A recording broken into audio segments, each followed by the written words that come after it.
Today's episode is sponsored by Kolektakon, your source for One Piece Mega House merchandise. Check them out at kolektakon.com/OnePiece.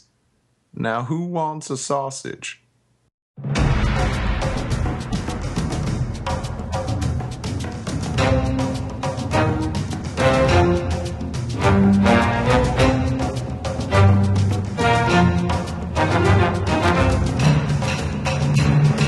This is the unofficial One Piece podcast, episode 332 for the week of Monday, August 11th, 2014. My name is Zach. And my name is Ed. And my name is Steve. Oh, Steve. Oh, Ed. I'm back. Yes, you're back. What happened? Steve's been demoted a little bit. He's a little dejected about it. I'm a little less important now. We have other people in this episode who are just as important. That's true, Ed. Just as important as the three of us. At least as important, because we have a very special guest, translator for One Piece and Weekly Shonen Jump. We have Stephen Paul. Hey, Stephen. Charmed. We have... I'm not even going to address that. Hey, Steven, I'm elbowing you in the back. Okay, good. No, you... Damn it, you don't get it. I love the long pauses after when Steve's trying to make a reference. Anyway, we have from the S Backwards Anime Podcast, Doctor. Hi, I'm here. I got my water. Thank God. I needed that. All right. So, Ed, you were back from a long hiatus. I think it's been interesting. I've already pre-recorded a little bit of the show, so I'm back into the swing of things a little bit. Good. So we have a lot this week. We'll go through that first. We have a double anime recap, double Toonami recap. Right, that's anime recap of episodes 655 and 656, and Toonami recap for episode 265 and 266, featuring Jose from the from CNN. I was about to say Toonami Faithful Podcast, but he doesn't do that anymore. We also have a manga recap for chapter 755. This is one I'm definitely looking forward to here. That's the fourth step. I wonder what that one's about. So we're all looking forward to that one. But we were just at Otakon this weekend. You guys have fun there? For those who were there? I was at Otakon? Yeah, you were, Ed. For like a few hours. Yeah, for about 26 hours. But yeah, I had to go straight from the very last part of my lawyer stuff. I'd wake up at 6 in the morning and take an exam and take the train to Baltimore and have fun. I got to see you guys got to see it too, but I had to wait until Sunday to get to see the dub of Film Z. But it was amazing. And unfortunately, I didn't get to see you after that screening, so talk about it. I can't wait to hear your opinions. Mm-hmm. Well, what were your opinions, Ed? I really liked it. It was there was a lot of there's a lot of emotion in it, and that's just inherent in the plot of the film itself. But I really love the admirals, especially Kizaru and Aokiji. They have sort of really cool voices. They sound like awesome black dudes. They do. Yeah, I like how that's the trend now. Yeah. I thought Kuzan especially. I mean, we've heard him a little, but he really shined in this movie. I thought he was like I thought he really brought things together. Not to more than I remembered. Now that I think about it, Kuzan really was the glue of this movie, and not to just go over the place, but I know I was anticipating his song. I was like, how is he gonna pull this off? How is he gonna sound?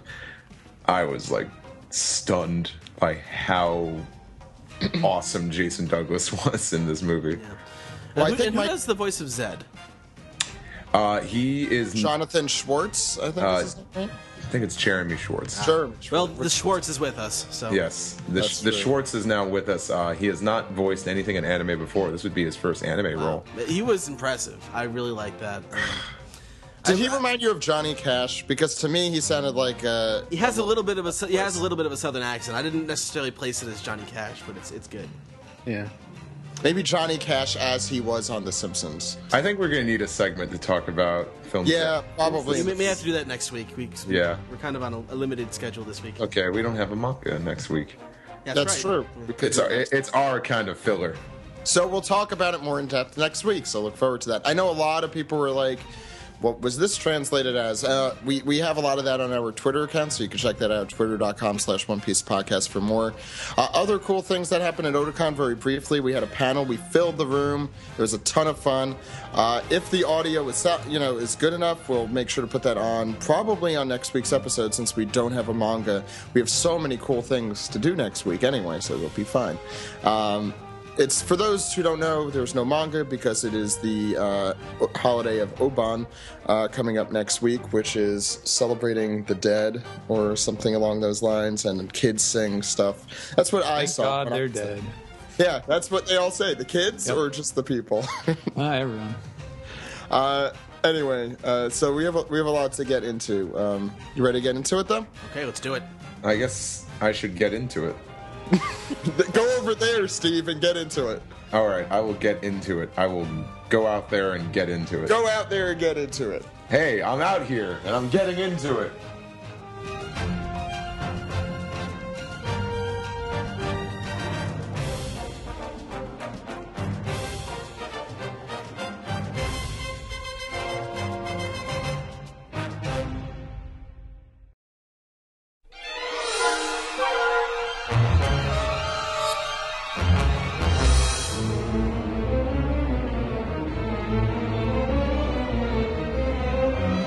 This is the manga recap for chapter 756, the fourth step. I want to start on the cover. Indeed. Look at that. They're so little chibi. They're adorable. Jump it, babies. Jump it, babies, make our dreams come true. Jump it, babies. Read manga, how about you? Thank you, Steve. You saved it there, Steve. Now, the original Japanese cover had like this whole back and forth dialogue thing, right, Steven? I don't know if you had to see that. Yeah. With all the jump characters. Right. So. It seems like this is... They've done this a couple times now where there's, some kind of special themed cover in Japan and they have to basically cut and paste all of the ones that are actually in the American Jump. Yep. Get a very truncated version. Yeah. So I guess we should talk about... Ed, you want to take us to the other thing? Yes. About this chapter? Oh, you mean the comment in the back? No. No, the cover. Okay. The cover. No, it's the 17th anniversary color spread, guys. Look at that. It's sort of all the Straw Hats doing the stuff that they love best. Yeah, Brooke is messing himself up with perfume. Luffy has just eaten, and now he is drawing on the screen. Well, this is they're all them looking in the mirror. Oh, I get it. Okay. Yeah. Took me a while. Because I didn't get it until you said it. That's why it's backward, also. And Luffy is drawing the name of his crew, the Ara Wiggum Pirates. He called me Chief Bigham.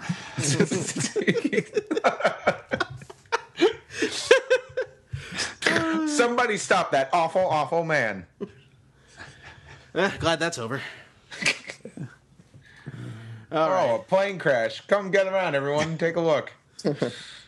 Oh, man. Frankie's so vain. Look at that.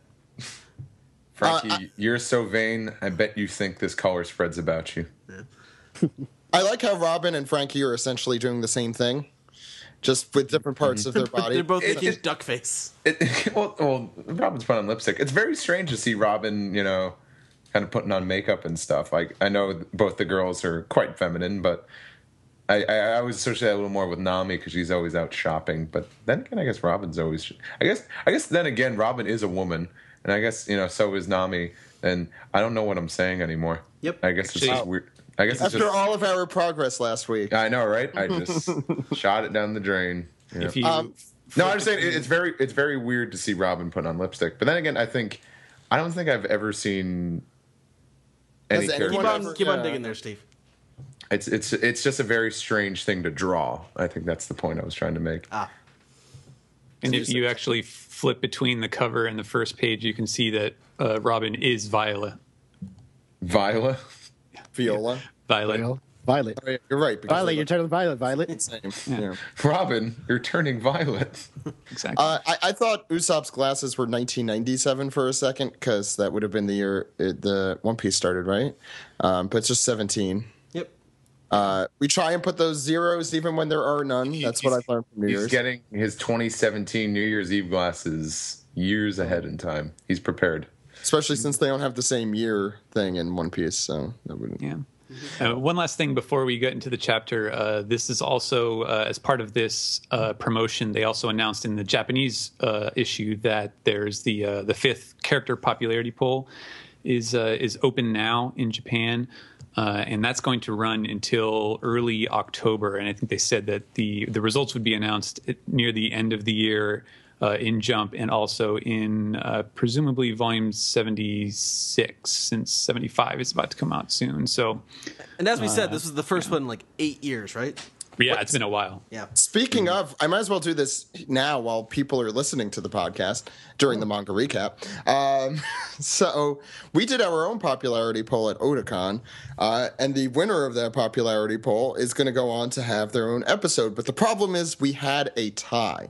Yes. So, well, Sudden death. Sudden death. So we're going to have a sudden death, and it is Sabo versus Buggy. Ooh, wow. Unlikely candidates. So, in order to decide, this is what we're going to do. Everyone out there on Twitter, you are allowed to only vote for Sabo or Buggy, and make sure to hashtag it OPP character poll. Very simple. The grudge match of the century. It's Sabo or Butch Buggy? versus Sabo. And we're going to give you until, I'm going to say, the end, until the next episode to vote, and I will count them up. So all you have to do is tweet Sabo and Buggy. You could say your reason. I don't really care. It doesn't matter. It's not going to anything. But then we'll talk about whichever character wins for an episode like we did for the One Piece 101 restart ones back in the day for like Luffy and like top 5 moments, whatever. That was 2 years ago.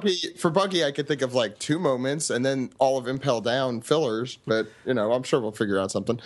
Oh, hey, Steven, one more thing. What does it say on Zoro's bottles? So this is a carryover from his last request, character request, which actually Greg went into great depth about. So the left one is Yaki Onigiri, which is one of his moves, and then the right one is just Akuma, which means devil. It could be short for devil fruit or something. So yeah, it seems like it's carrying over that. It would be like the demon or Ashura, maybe.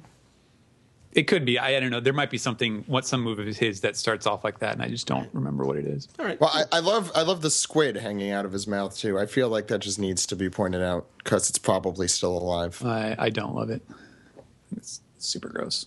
Well, okay. Stephen will have to live and disagree with each other. Okay. Okay. Ed. All right. So on the first page of this chapter, we have Violet. She's using her third eye and looking around the palace, and she's thinking back to, the entire time when she was Violet and she lived there, being a princess and all, she had never heard about and even when she was there with Doflamingo, she'd never heard of Princess Montcherry being held there.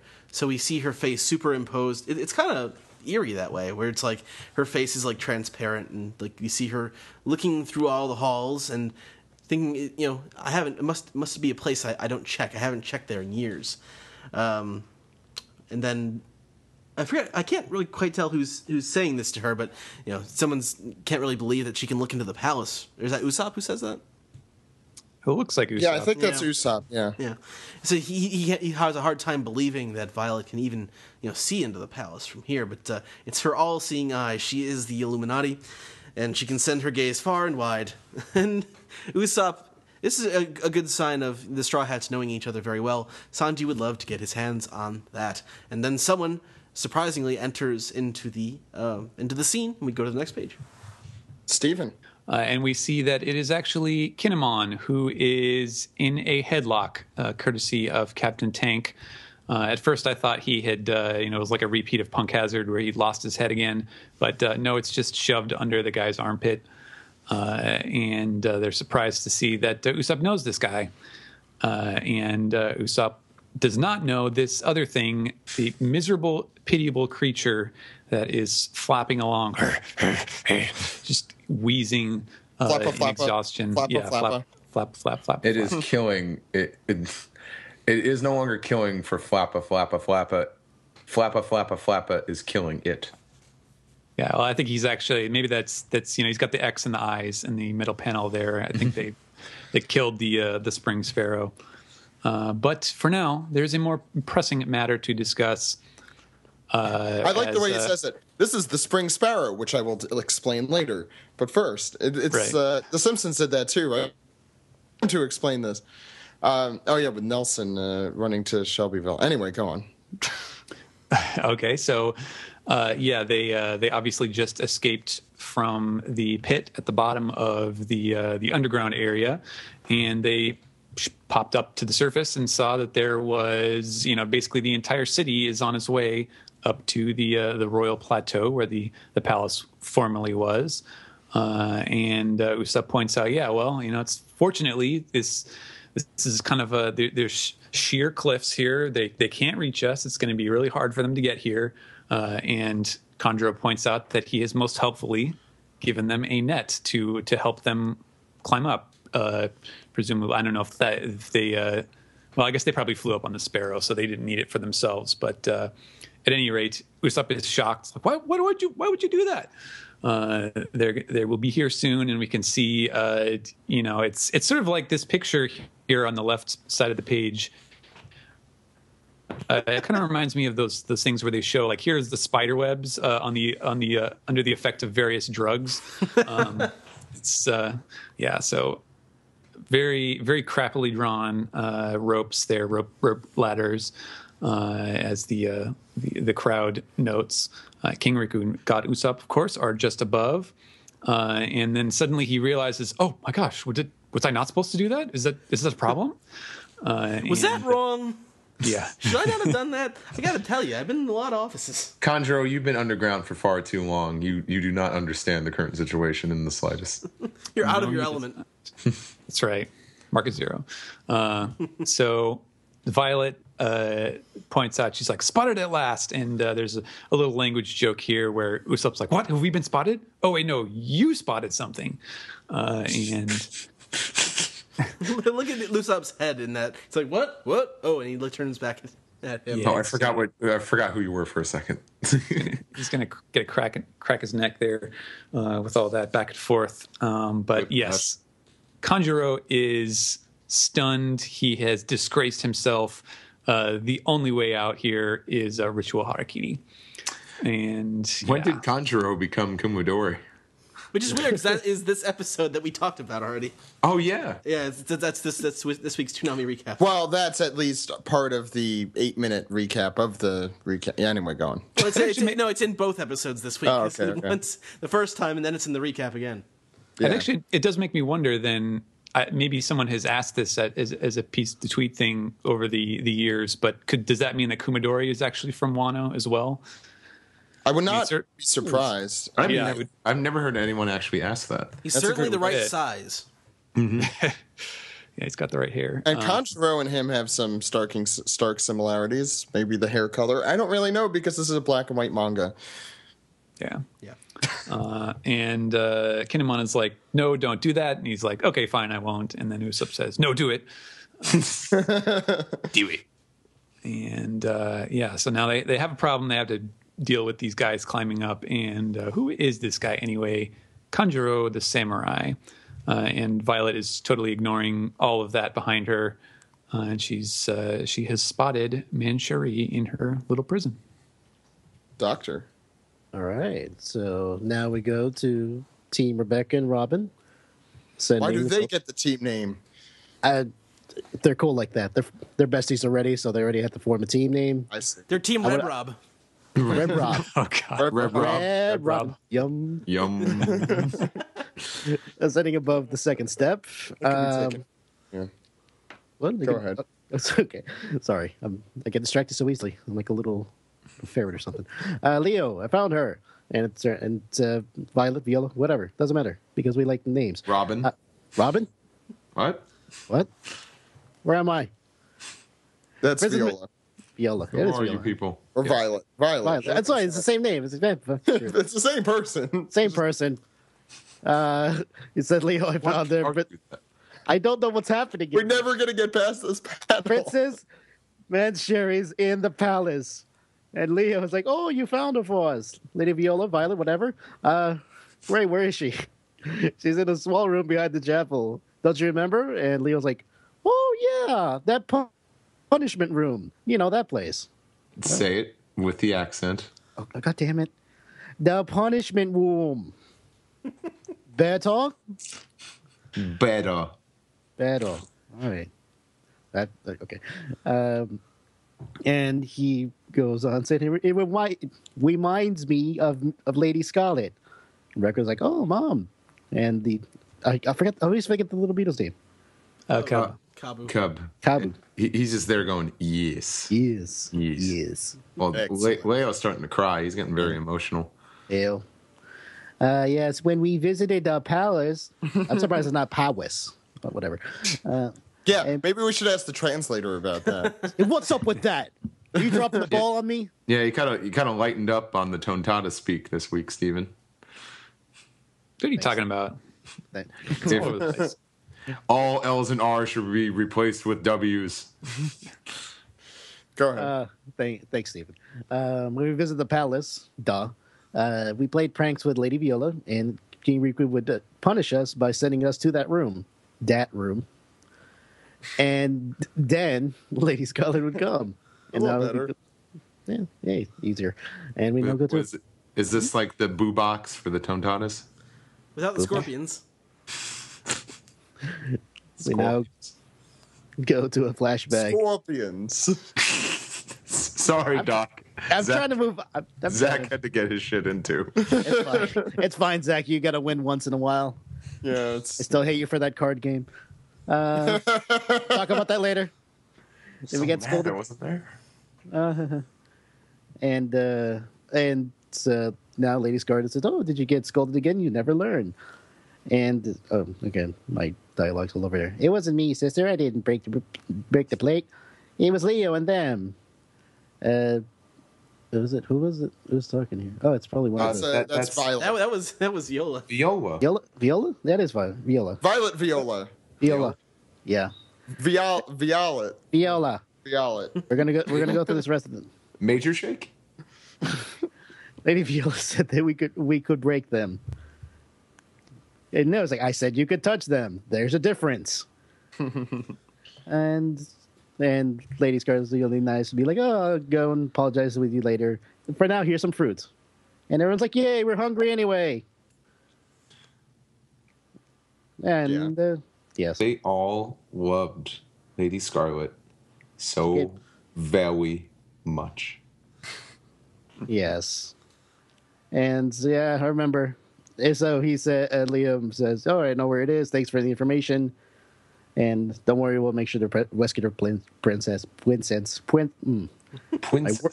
You were terrible with the Tontata speak. It's not my fault. I thought you were fluent in Tontata. When you came on this podcast, you promised us. I didn't promise anything. I did not promise anything.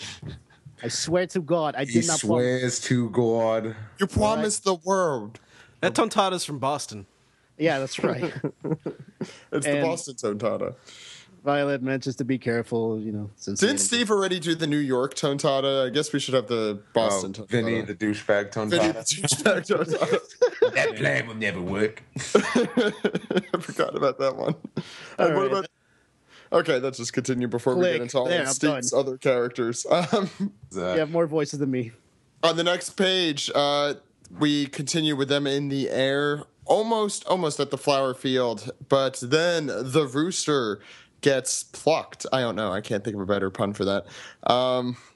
As cannonballs from the air seem to be heading straight toward them and explode.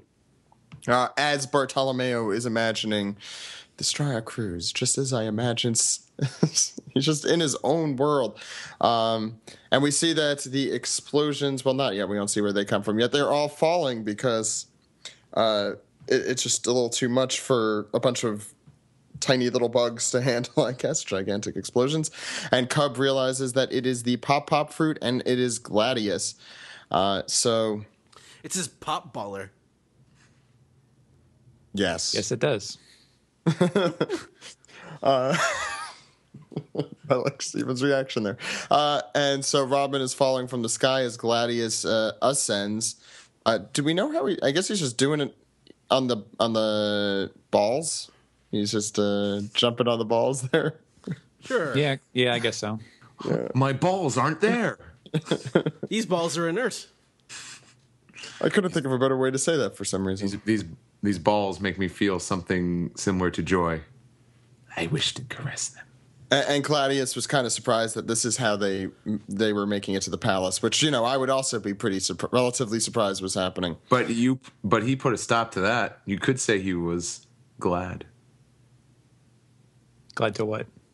He was glad, glad to stop them. Just to take a boo. See.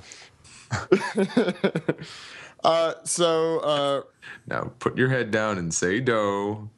Do. So Robin chokes Gladius there and tells Rebecca to take the key to the flower field and that they'll be fine. And Rebecca does not look happy about the situation. Surprisingly, Steve. What? Surprisingly that I'm continuing the recap? I know, I'm shocked about it. No, I'm not surprised that... Shocking. Like, it's not a Dellinger page this week. We're back. We're back to the former Royal Plateau, and Usopp, who I guess was just beating down Kanjuro and Kinemon with Kanjuro's brush. He's I think he's in the midst of beating up Kanjuro while Kinemon already received his beatings and he's taking a timeout. But Viola is still looking off to Flower Hill, and Usopp's like, "Hey, are you looking for something else now?" And she says, "Earlier I saw some figures through the dust and the smoke on the third step that looked like toys. Uh-oh, that can't be good. If we see toys walking around, that must mean that Sugar is awake." Oh. Dun, dun, dun. And in a very awesome panel, towards the right, we still close up of Viola's face, and we see Usopp, saying, "Oh, what is it?" in the background, and then it just transitions to Viola's vision, her sight, and you see I love that Sugar it's actually bossing in the some eye. troops around. It's a really awesome panel, and of course Usopp goes, "What?" Making a very similar face to the one that... Not quite on that level. But No, but... I'd like to believe that he's actually looking up at the other panel at the picture of Sugar. It's the eyesight doesn't make sense. Yeah. But he's like, "What are you talking about?" It's like, "I totally knocked her out with my special facial Jack in the Box attack." I love that he named it. She should be out for 2 to 3 days at least. How do you measure? How do you estimate? Yeah, exactly. There's Usopp after all. And Viola asks, "The other Straw Hats don't know about her or her power, do they?" And yeah, we kind of forgot about that, right? That not all the Straw Robin does. Robin does. Who's the But one that Luffy wouldn't. Yeah. I don't think Luffy would. Yeah, I don't think he was around. No way. Zoro wouldn't. Frankie doesn't. But Viola's is like, It's already a toy. Hey. "But hey, she's back and in greater numbers." She's doesn't- in pog form? Doesn't make sense. Maybe that's closer. Well, she might turn someone into a pog. Can she that's turn the toy. herself into a pog? I don't know. Let's not talk about how her devil fruit works. And of course, Usopp hits up with a gabong. He is, "What?" As we go to the new palace. Well, by the way, now that Sugar's back, Steve, I think we have to talk about steak and salad. How about I talk about you drinking a nice tall glass of Shut the Hell Up? Well said. Thank you. And we get a flinch and a yeah as Sugar has a shock face. And we cut to just some guy with a long nose. He's like, "Huh?" And she says, "Stay away from me, you long-nosed creep. Everyone with a long nose should die." She's getting some like PTSD flashbacks to Sugar is the embodiment of Tumblr. Sausages are triggering. Oh no. yeah. Yeah. Here's Long nose is Oda sausage. again, all with the phallic imagery. Watch out. People are going to talk about the signal boost this, guys. Oh my god. God. SBS. Let's not talk about Sumler. It's a silly place. Yes, it is. But hey, it's a place I call home. I just don't talk to some of those people. Yeah. But this guy's like, huh? I thought you must be hungry, so I brought you some sausages. It's definitely this guy's voice. That's why that's funny. Poor guy. She's like, don't bring me those long things. I only snack on grapes. Are you that stupid? I'll turn you into a head cracker doll, too. And now go out there and fight as she goes back to using her devil fruit power. And this guy transforms into those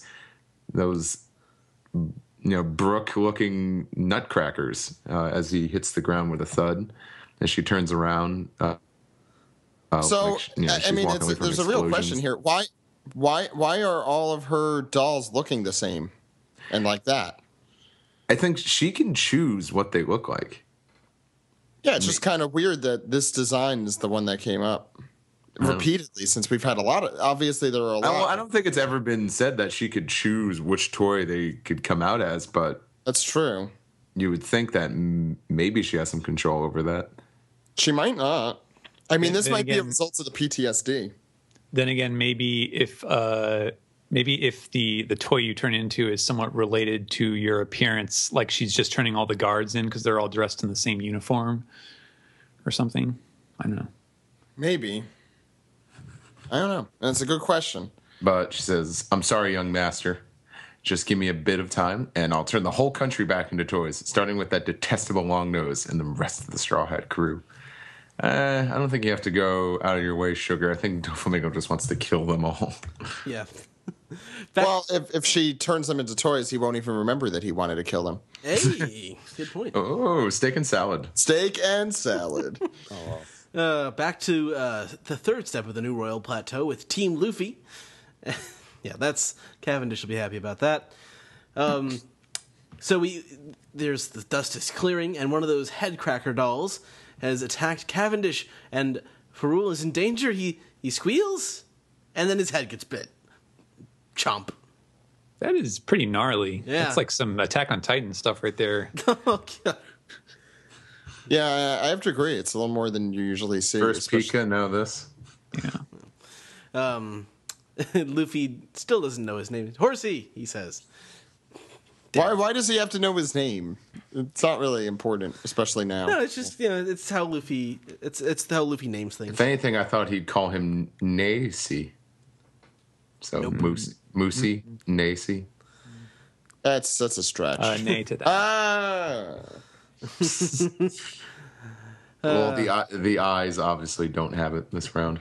I really nate your jokes. I'm going to gallop away from this situation. And I said, nay. You guys should quit Stallion and let's get on with it. Yeah. Quit horsing around.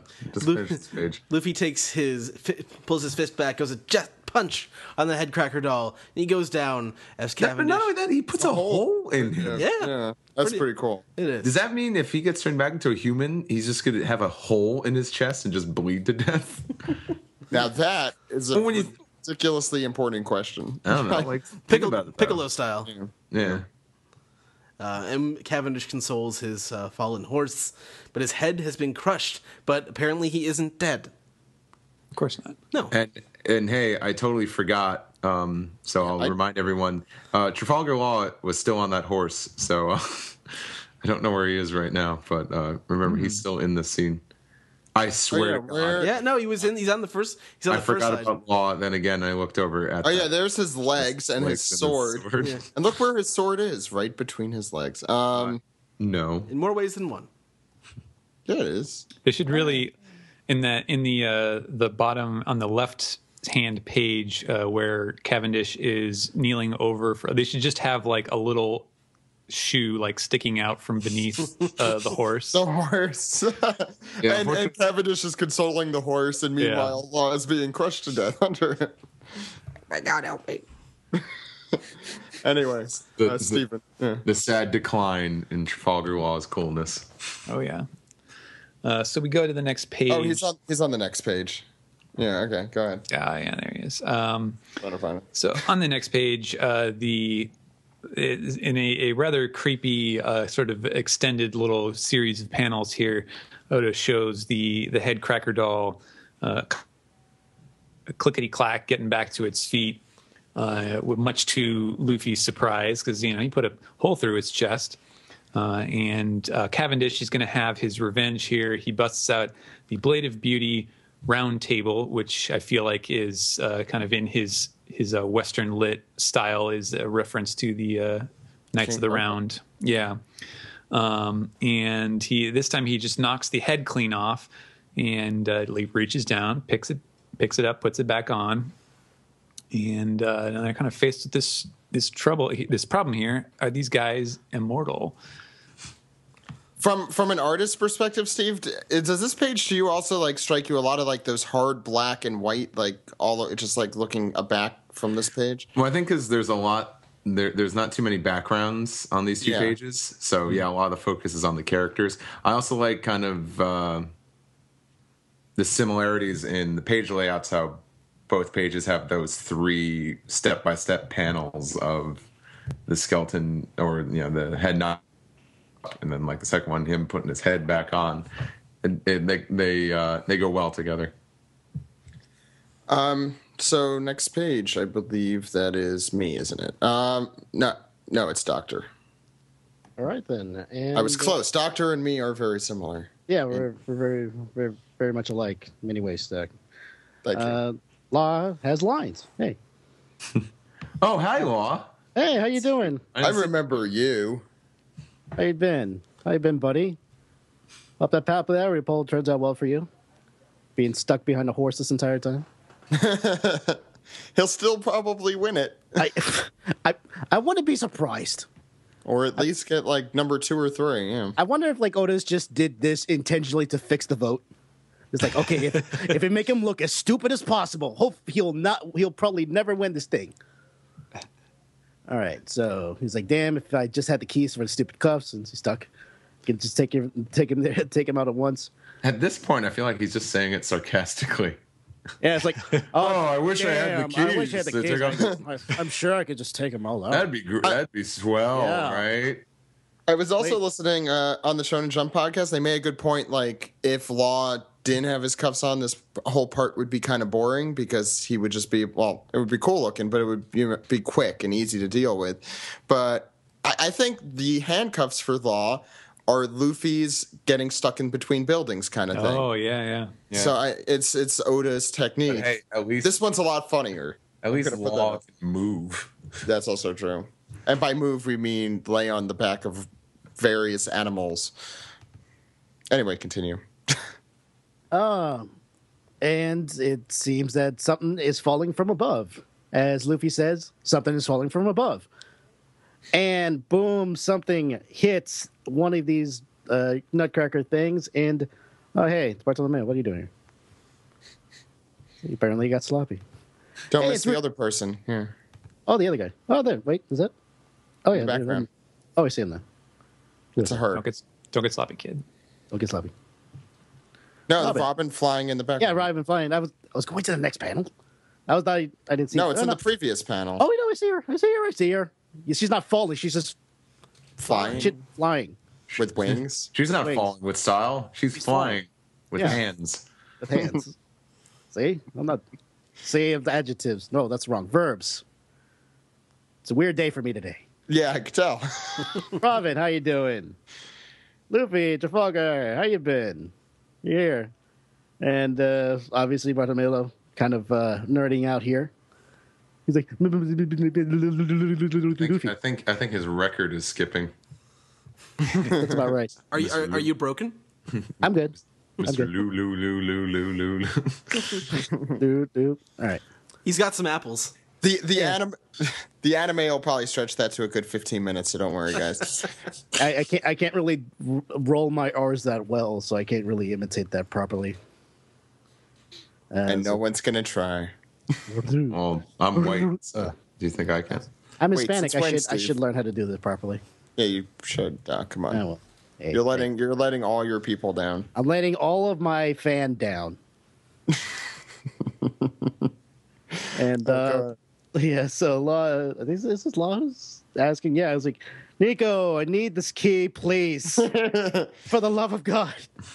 The other person who didn't land has it. Oh no. And Gladius, hey. It says, oh, you let Rebecca escape, but that single powerless girl won't be able to do a thing even if she gets to the palace. I'll track her down and eliminate her. For I am Gladius! Mr. Anime. All right, I forgot that's what we called him. That's right. You think you could stop me? I have the hair of Goku. The outfit of Ichigo Kurosaki. And Full Metal Alchemist kind of steampunkiness. Yeah. The goggles of every Digimon main character. The powers of various people who make explosions, which are... Yeah. I have the power to have all powers. I am Mr. Anime. I have to say, like, I don't think that necessarily every side character should have like a shtick that they do that makes them goofy, especially since Oda sometimes like reuses the same thing for multiple characters. But even still, like, this guy doesn't seem to have one, and I just find him so boring. Like, there's just nothing that interesting about Gladius. I don't know what it is. He's got a cool design, and that's about it. Yeah. I mean, he's no Dellinger. Hats Folks. explode. He's no Dellinger. Mm-hmm. Right. I mean, he's got like a funny gimmick with like his hat exploding all the time, but he's not. He's definitely just a warrior and nothing else. The suspect is hatless. I repeat, hatless. So he's grandstanding here. Guatemala's like, Luffy, traffic. Oh, that's Robin. Soldier. And now, who was he in? I want to make sure I don't mispronounce this again. Kyros? Heroes. Repeat after me. Kier. Key. Rose. Rose. Kyros. Curious.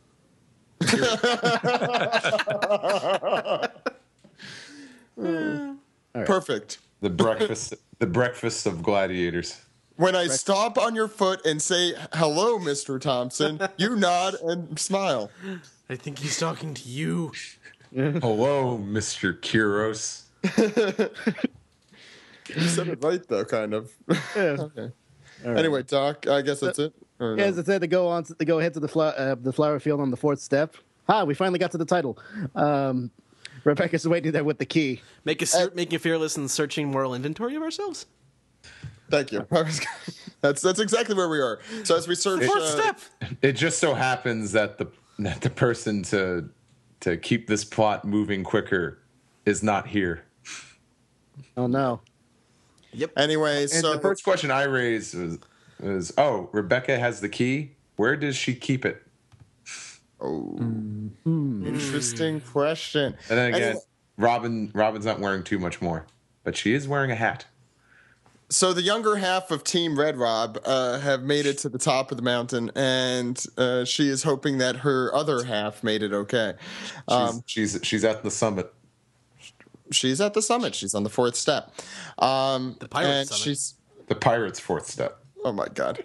Anyway, she says she's talking to Leo and Cub, who said, "Don't worry, Usoland's friends are powerful."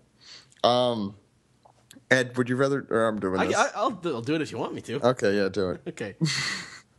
Don't worry, Usoland's friends are very powerful. We have to go save Princess Manchuri right away, Lady Rebecca. I know. I like that. Will you be Rebecca all right voice. on your own? Okay, I'm not gonna. I'll be fine. Yeah. Lucy's coming very soon. Okay. One thing I'd like to point out is how really the cast really spread out throughout this arc and interacted with different characters. Yeah. It's funny how many incorrect names and nicknames are going around. We have Usoland, we have Lucy, we have Robin's correct. Rooster. We have so many. I don't think Rooster's an incorrect name. Don't we have forget. And we have, it's- so many, we have so many incorrect names and nicknames getting thrown around in this arc. It's funny. Anyway, the important part comes up as as Rebecca summons Leo and Cub to go find Moncherie, she turns. Well, she doesn't even turn around. She looks up, and there. And she also is thinking in the meanwhile, I know Father will be here as well. Anyway, you passed him like 10 seconds ago. You should probably go the other way. She sees, oh, wait, someone, much like when we have Kuzan's reveal, actually. Someone is waking up, and it is Diamante and his giant sword for some reason. And he's like, oh. Giant everything else. Oh, Man. so it's you. And he looks at Rebecca, and really nice at the end here with the sunflowers, especially since we and have the a week off after this. And the heartbeat. Yeah. Bump. Bump. That'll make a good episode ending. That will make a great episode ending. It made a really good. It's not like your typical kind of flat cliffhanger, but it definitely is a cliffhanger here to end with our 1 week or 2 week break, whatever you want to call it. We'll be back in 2 weeks. But what do you guys think of this chapter, Ed? We haven't had you on in a while. You haven't. I don't even know what you've thought of this recent part of the arc since you've been gone. Well, I mean, I don't know. I shouldn't really. I haven't been paying as close of attention as I should have recently, but I have a good reason for that. But this chapter in particular, it was sort of like it's just a transitional chapter. There's a lot of stuff going on, but nothing really was accomplished. There was a few good bits, I think, with the headcracker dolls. I really liked them. I like their design. They freak me out a little bit. Like the stuff with Gladius, I kind of agree with everyone else's sort of assessment of him. And he's kind of a boring character. Well, I don't. The thing is, though, I don't want to sound too harsh about it, because when you have that vast of an antagonistic group, not everyone's going to be able to get as much development as some others. Yeah. So I don't hate him for it, but I can admit that he's. I would trade his character development for Senor Pink's. So that's just me. Yeah, I'm not going into that discussion again. That's a whole other thing. Yeah. Or about that later. Yeah. The Conjuro stuff is also great. I really like Conjuro as a character. It's fantastic. Yeah. Him and Usopp interact very well together. But everything else is just sort of people going to other places and starting to do things. Everyone, Leo and Kabu are going for Princess Moncherie. This fight between Diamante and Rebecca is going to start. We need to go to get Rebecca to get the key, and then people are going to get the key to free Law. People are going places. People are just starting to do things, and we're kind of putting people into the final places, hopefully. But this arc could go on for a lot longer still. I want to note, I want to note what we often do, and it's a place where Greg was definitely correct in where the story was going. When we began the arc, I believe Greg said something along the lines of the sunflower field is going to be very important at the end of this arc. And I think we're seeing several reasons why. I mean, this meeting obviously is important, but we also have the palace in its new location at the sunflower fields, which is not where it originally was. I think it's a really cool scenery. Oda's definitely been biting at the chomp to use it. What now? And he's biting at, is that, or chomping at the bit? Yeah, it's the one. Thank you. Biting at the clump. Biting at the clump. It's been a long weekend. It's actually champing at the bit. Champing at the bit. Someone's chomping at something. I'll put it that way. Yeah, so I think it's been done very well. With the other parts of the chapter, I thought this was a pretty good one. There were definitely some very humorous moments. What do you guys think of Sugar's return, and where do you think that's going to go? I mean, her place in the story always just creates a lot of uncertainty. Yeah, I mean, she has like one of the most powerful devil fruits of them all, and now that she returns, like everyone is at risk, and I think I'm gonna call right now. Robin might not be the only Straw Hat to succumb to this power. I feel like she might get somebody else. Well, I mean, she does have a weakness to noses, so we now know how to exploit that. True. And that's with hot dogs and sausages and other phallic-shaped foods. Steve, what did you think about the episode? I mean, the chapter, like, overall, though. I felt like it was a very in-between chapter. Yeah, me too. I felt like nothing really... Well, important things did happen, but they're set up for something more important. I think we've been dancing on the topic of Mancherie for a while. I think this is the end of it for a little bit.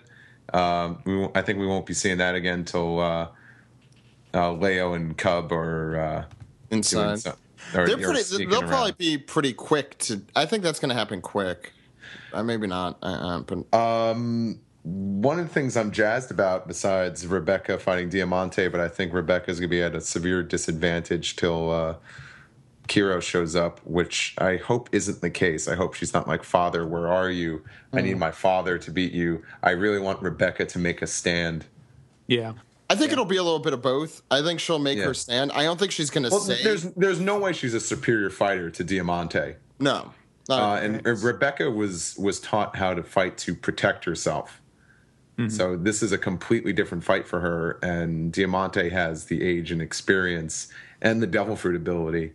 So I don't see Rebecca coming out of this victorious on her own, but I don't want to see her just like totally. I don't want to see this as a one-sided fight where she needs the help.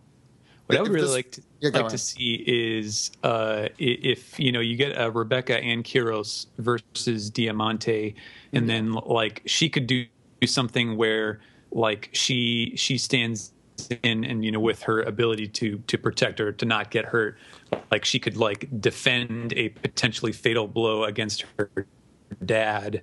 Mm-hmm. Against Diamante, and then Kyros would, finish the job or something like that. There's room for some really good sort of dramatic stuff of that type. But also very jazzed to see Robin is in a fight. Sure, it's another team up with Bartolomeo, but it's with Bartolomeo. How could I complain? But to see, we've talked about this on the podcast so much.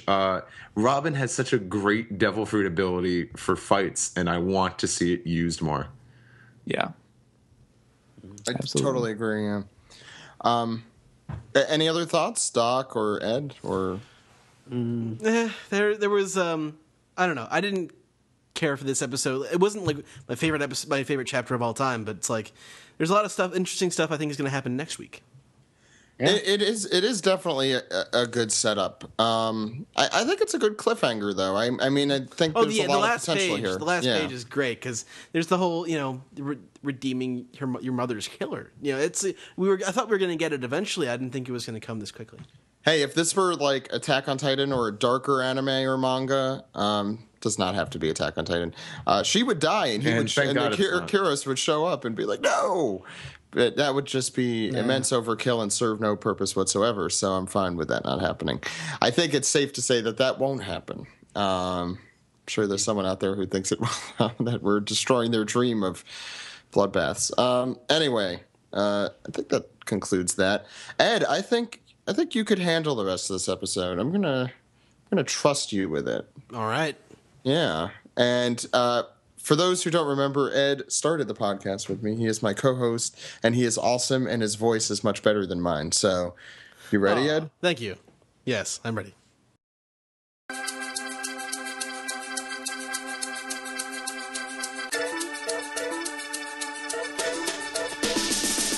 This is the Toonami Recap for episodes 265 and 266.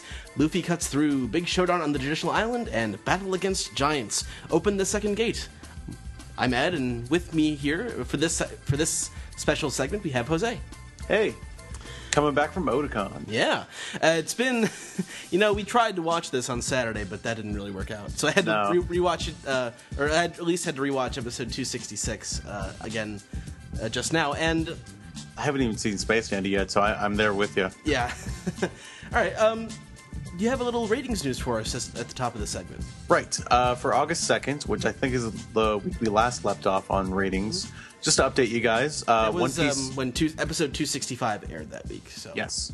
For the ratings here, One Piece continues to rank number one in its time period among adults 18 to 24 and all men 18 to 24, 18 to 34, and 18 to 49. So good on you guys.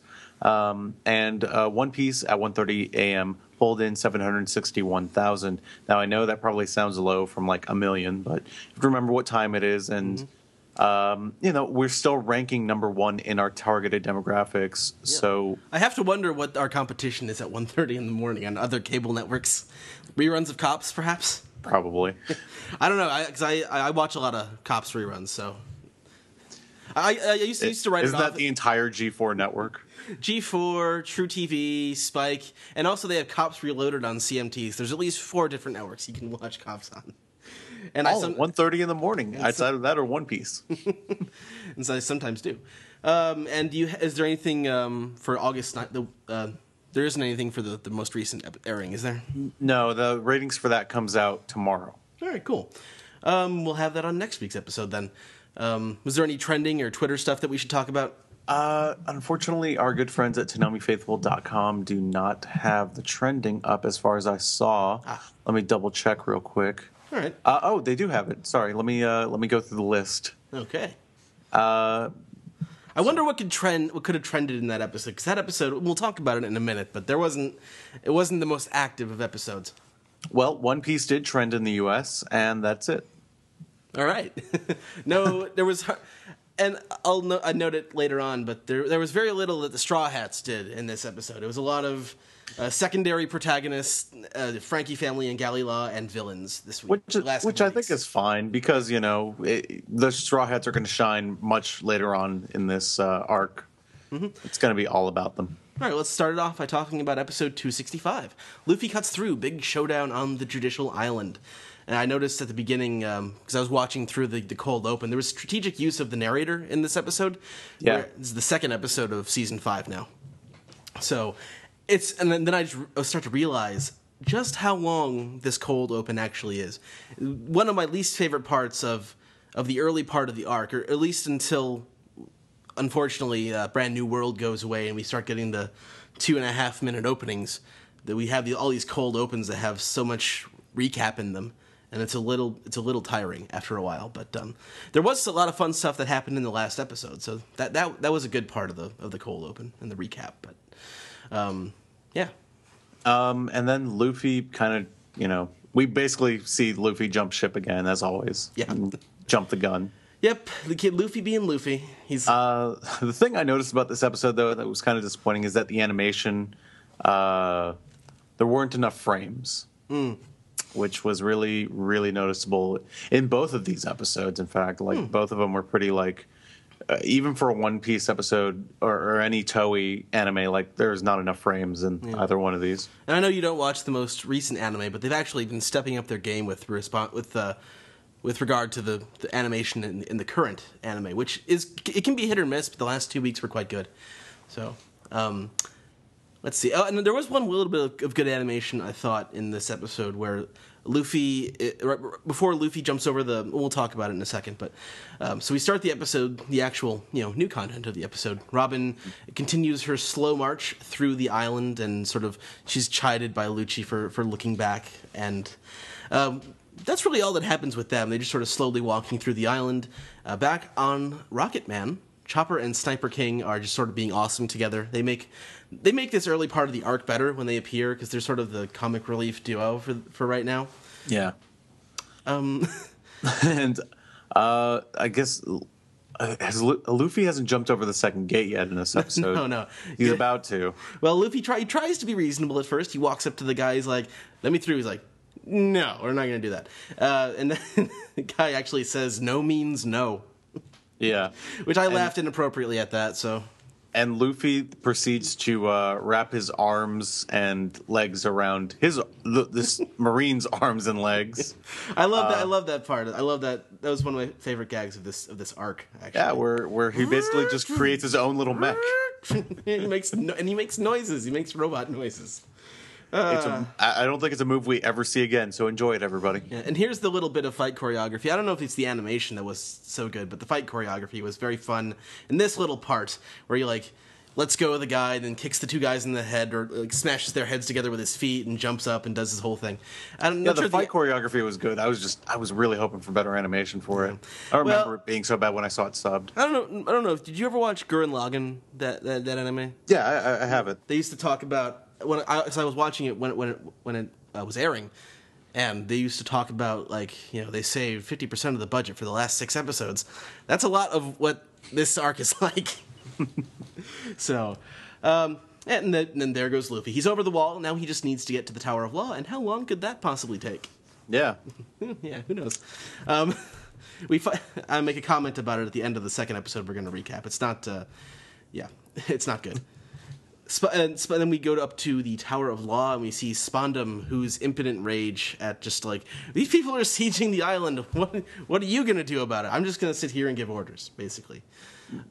Which is basically, he kind of describes like, you guys are the muscle, I'm the I just give orders, right, do what I say. Right. I think that's something he says in the next episode, but it's all sort of blending together at this point. Yeah. And Steve noted this for us when we were watching that episode at Otakon, but Jabra and Nappa have the same voice, and I can't not hear that now. Right. That is in the next episode, though. I remember that. Yeah. Well, I mean, Jabra, Kumadori, and Fukuro are in this episode talking with Spondum a little bit, yeah, first. And then Kumadori, of course, tries to kill himself and fails miserably. Yep. And then the Frankie family and Galila siege the front gate, and they take out a bunch of random, I guess they're like CP Cypherpol officials in their black suits, and a bunch of sailors, just random people. And the Square Sisters pick giant locks with their swords, and they open the gates. Which is easy for them because they break ships all the time. Yeah, exactly. But here come the giants. Actually, Spondum had alluded to them before. Oimo and Kashi, the giants, who look suspiciously like the giants of Elbaf from Little Garden. Which some of you, if you were watching Toonami and didn't go back and watch the rest of the episodes, you might want to... Basically what happened on this little island is there are 2 giants from a land called Elbath, and they've been battling out for decades, or I guess centuries, it seems. I think it's been at least 50 years. So half a century. Because giants have a lifespan of 300 years, which we find out in that arc. And Usopp specifically develops a very special relationship with those giants and really wants to be brave warriors of like them of Elbath. Mm-hmm. And I only bring it up because it'll be important later. So if you haven't seen that, now you know. Mm-hmm.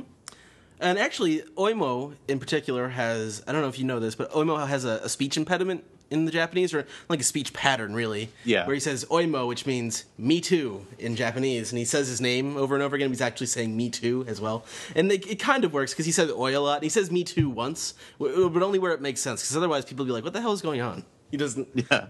Doesn't. And sometimes and of course, the very distinct laughs of both of them. Yeah. I think all the characters from Elbaf have great laughs so far. Actually, all the giants so far that we've seen who've laughed in the show have had great laughs. One later on in this arc, actually. And then the giant Herculean destroyers of the Frankie family try and take on Oimo and Kashi, and they get wrecked. And then that's pretty much all that happens there.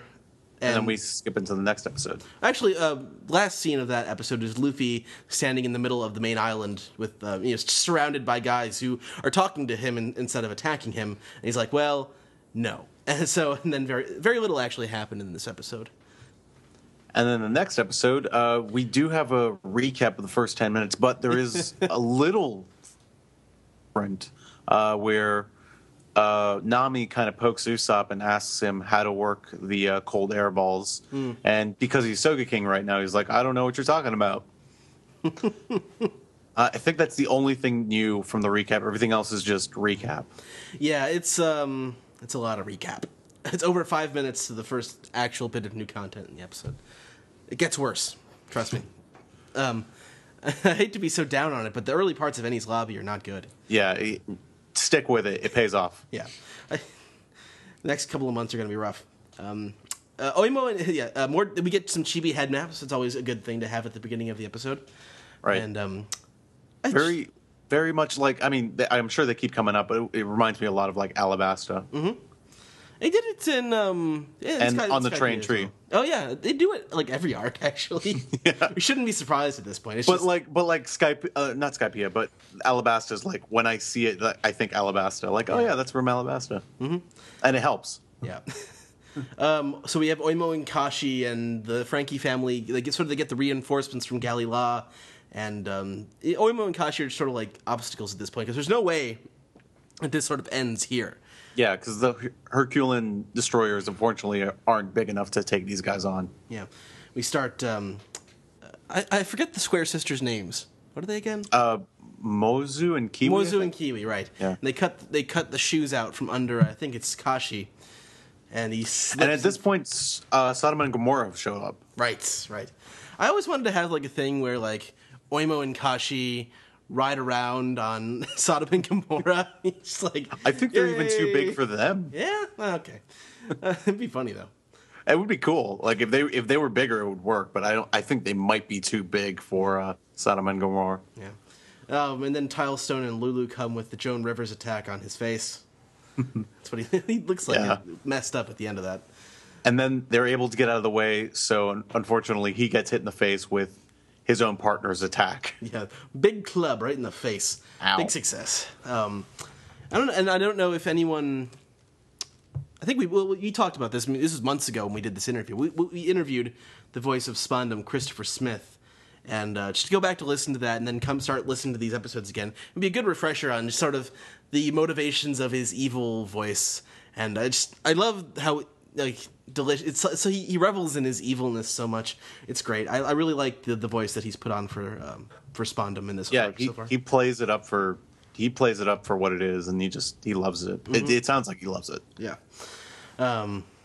Let's see. And then Luffy sort of breaks a tree down and is sweeping a bunch of people off the thing, and the guy's on the phone with Spondum, and this is my favorite gag of the whole. I think this might be my favorite gag of Ennie's Lobby, where he's just like, "Oh, we have casualties in the 400s," and Luffy adds like 100 more people, and he's like, "Well, I better change that number." And Spondum's like, "That can't be right." Yeah, sir, you're right. It's not 400. It's 5, and then he gets hit with the tree, so he gets no, it's not the tree. It's a guy. He's just flying in. Oh yeah, you're right. Which is weird because the guy's like straight as an arrow, flat as a board, and hits him right in the head. And he doesn't like flop around or anything. It's hilarious. It reminds me of. Do you remember the episode of the Simpsons where they get trapped in the snow thing? Mr. Homer and Mr. Burns, and they do the thing with it was the Shinning Treehouse of Horror. Yeah, I remember that one. And then they say to Chief Wiggum, "Over." Well, I'm glad that's over. And that's what Spondum was just like. Yeah, 5 sounds right. Sounds right. All right. Yeah, doesn't sound like that guy got hit at all. And then Robin so it takes Robin and the rest of CP9 one episode to get to Spondum's office from the middle of the island. Let's see how long, because they're walking. Yeah, let's see how long it takes the rest of them. Well, they clearly know the way, so yeah. Which actually comes up because Luffy gets lost. Yep. At the that was skip a little bit though. We skipped Spondum's office. That's the very end of the episode. I'll get to that. Yeah. Robin has arrived outside his door, and that's actually at the that's the commercial break. She sort of stares pensively into the middle distance out the window, and then we go to commercial break, and we come back, and Spondum says Khalifa's name, and that is sexual harassment. It's not unreasonable. It is sexual harassment when you say it, Spondum. I guess, yeah. Now it's time. And then, of course, replying to any of her questions is also sexual harassment. Yeah. And now it's time to test the power levels. What? 4,000? There's no way that can be right. And that's why we gave Jabra Nappa's voice. Yep. And Jabra and Rob Lucci fight like cats and dogs. I never get sick of that gag either.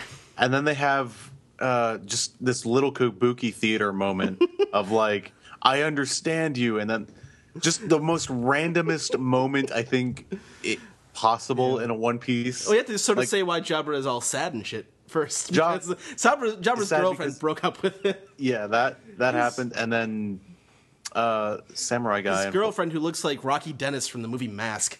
Yeah. It's weird. I don't get it. I don't even get what the gag is supposed to be. She's just ridiculous looking. That could just be it. Yeah. And some Kumadori and Jabra have their movie of the week moment, and Spondum is bored. he gets this sort of, he puts his hand on his chin and has a sort of blank stare on his face. And Kali is like, they're done now. We can start. We can get back to business. Yeah.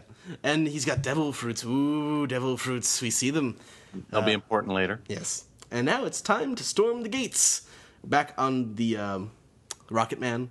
But that's all. They sort of flash back to them briefly. And then at the end of the episode, Luffy's getting lost. And he's like, whoop. And he, like, gets caught in a spider web and slingshots. So he's just running around all over the place with no particular direction, which is sort of, it's kind of Zoro's shtick, isn't it? But he's just... But, you know, Zoro will get lost even if he knows where he's going. Luffy just doesn't know where he's going, really. Yeah, Luffy's, to be fair, like, he doesn't know where this is. Yeah. None of our Straw Hats have ever been here before. Yeah. And all the interesting stuff in this episode didn't involve the Straw Hats at all, but I think we're going to get a bunch of good Straw Hat content when they finally siege the gates next week. So we have that to look forward to, at least. Yep. Actually, I mean, these two episodes were kind of weak. The next episode is actually better, from what I remember. So, yeah, next week I think is a lot of fun. I remember that one too. So just keep watching Toonami because they love you. Adult Swim gave us some stuff to give out at the convention, so yeah, we get those watching. Yeah, T-shirts, Cartoon Network stuff, and Adult Swim. What do you call those, tumblers? They're called tumblers, yes. Yeah. Not blogs, but metal water bottles. Yeah. So yeah, Adult Swim, they've been really supportive, and Toonami really supportive. I think they know who we are, so Yeah. Yeah, continue to support it, and we'll be back next week with more Toonami Recap. Take care. All right.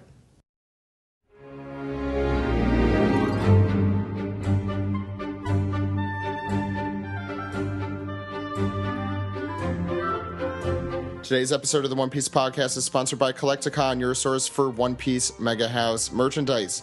There's a lot of cool things for pre-order. Let's just go through those quick. Some new things. There's some new cool things. New cool things. Sugar, and we also have... Well, hey, not only Sugar back in the... Now she's back in POP form. Just trying to get this reference in there any way you can. Sugar is a If you're pop. playing the drinking game, you are drunk, my friend. We also have Admiral Fujitora. And a very sad Robin. Well, we've had that said, yeah, but Ed, since you haven't been on in a while, which ones that are available for pre-order or in stock? I want I want Fujitora and Mihawk. I want to have them to have sword fights. That'd be fucking awesome. I'm just imagining Ed in his room doing that. Yeah, pew, pew. Yes, because that's the sound that swords make. Pew, In One pew. Piece it is. So yeah, I guess any other opinions on things? I like swords, man. You could also check out blog.kolektakon.com to see what's going to be coming up there, not just from One Piece, but a lot of other lines as well. I believe there's some Kintama figures, Doctor. Oh.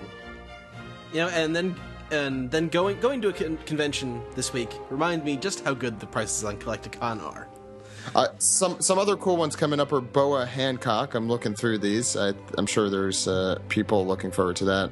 I'm not sure exactly the date for releases. There's also a lot of DBZ stuff, which I know we have fans of that. So make sure to check that out. And of course, Nami dressed as Luffy, because that's something we've all been demanding, probably.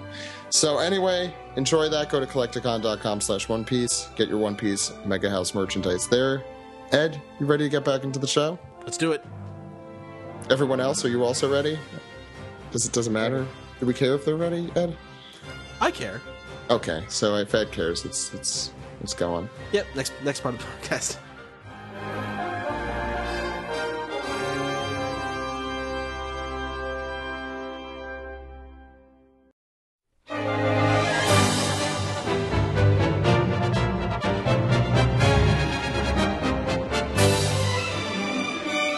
This is the anime recap for episodes 655 and 656. A big clash, Sanji versus Doflamingo, and Rebecca's special attack, Back to the Water Dance.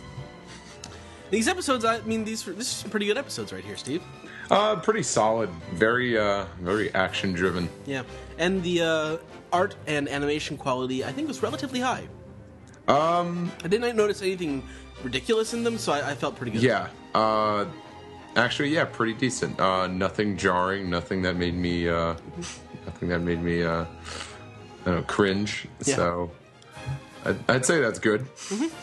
So we start off episode 655, picking back up from where we had that holy shit moment from the last one, where Sanji intervenes in the fight with Doflamingo, and at least one person recognizes Sanji, even if he doesn't have a good bounty poster. Even if it is Doflamingo who's recognizing him, he probably didn't care for that. But Gotta give Doflamingo some credit. He's a smart guy. But as suspected, Doflamingo took control of the fight pretty quickly. Fortunately for the Sanji fan. Yeah. I should mention that I think the episode recap did a better job with selecting score. I felt like this. I think just what I didn't like about the episode before was it kept this one score and kept it through the rest of the scene. Like, it didn't change when Sanji showed up. Yeah, I guess I didn't really. Or maybe I did watch that episode. It's been a while since I have. So I don't remember that. I didn't notice anything bad about the music in this episode. It was kind of you're not supposed to notice it unless it's really good or really bad. So I think it was just fine. Momonosuke doing this sort of thing where he rubs his hands together, where he's looking very concerned. He's in his dragon form at this point, and it is pretty funny. He's like going all Mushu. Yeah. Yeah, that's exactly what it looked like. And then Doflamingo subdued him rather quickly, even after he took Sanji's super move. He just sort of blocks it and takes him out. It's gotta hurt the ego. Yeah. So it was a very short but an intense fight, and Law intervenes, switches the characters with the log, and Doflamingo ends up cutting the building on the island. With his meanwhile, somewhere very far away. Yeah. His fire whip cuts the building on the island. That looked a lot cooler in the anime than I remember it being in the manga. Yeah. Everyone was really surprised by that. And then Doflamingo, as expected, chides himself for letting his guard down, because he's supposed to be better than this. And we had that infamous line at the end of this episode, or maybe the end of this episode, or maybe the beginning of the next one, talking about underestimating the Straw Hats. Yeah. Famous last words. And then Caesar and Jill sort of freak out together because they're basically a couple of clowns, and they sort of them freaking out together. One of them literally is. Yeah, one of them they freak out together. I think that's appropriate. And Chopper's just been in a perpetual freak out the entire episode. Nami a little bit as well, but Chopper just freaking out the entire time. Mm-hmm. He knows he knows no better. Yeah. I like it when the sky sort of turns this evil purple color when all the meteors start to fall down. And I thought that was really good looking as far as artwork goes in this episode. And nice color palette. Mm-hmm. A lot of fire. Yeah. And Sanji, very much rightly so, calls out Law for having a huge hang up on Doflamingo, and which we still don't really know the full extent of because we don't get a flashback. Nope. No Law flashbacks in the manga. Won't be getting one of those for years. Yeah. Maybe a year, maybe a little more than a year, but and Fujitora hanging around on the ship eating his ramen, and he senses a change in the tide of the battle, so he decides to steer his ship back towards Dressrosa,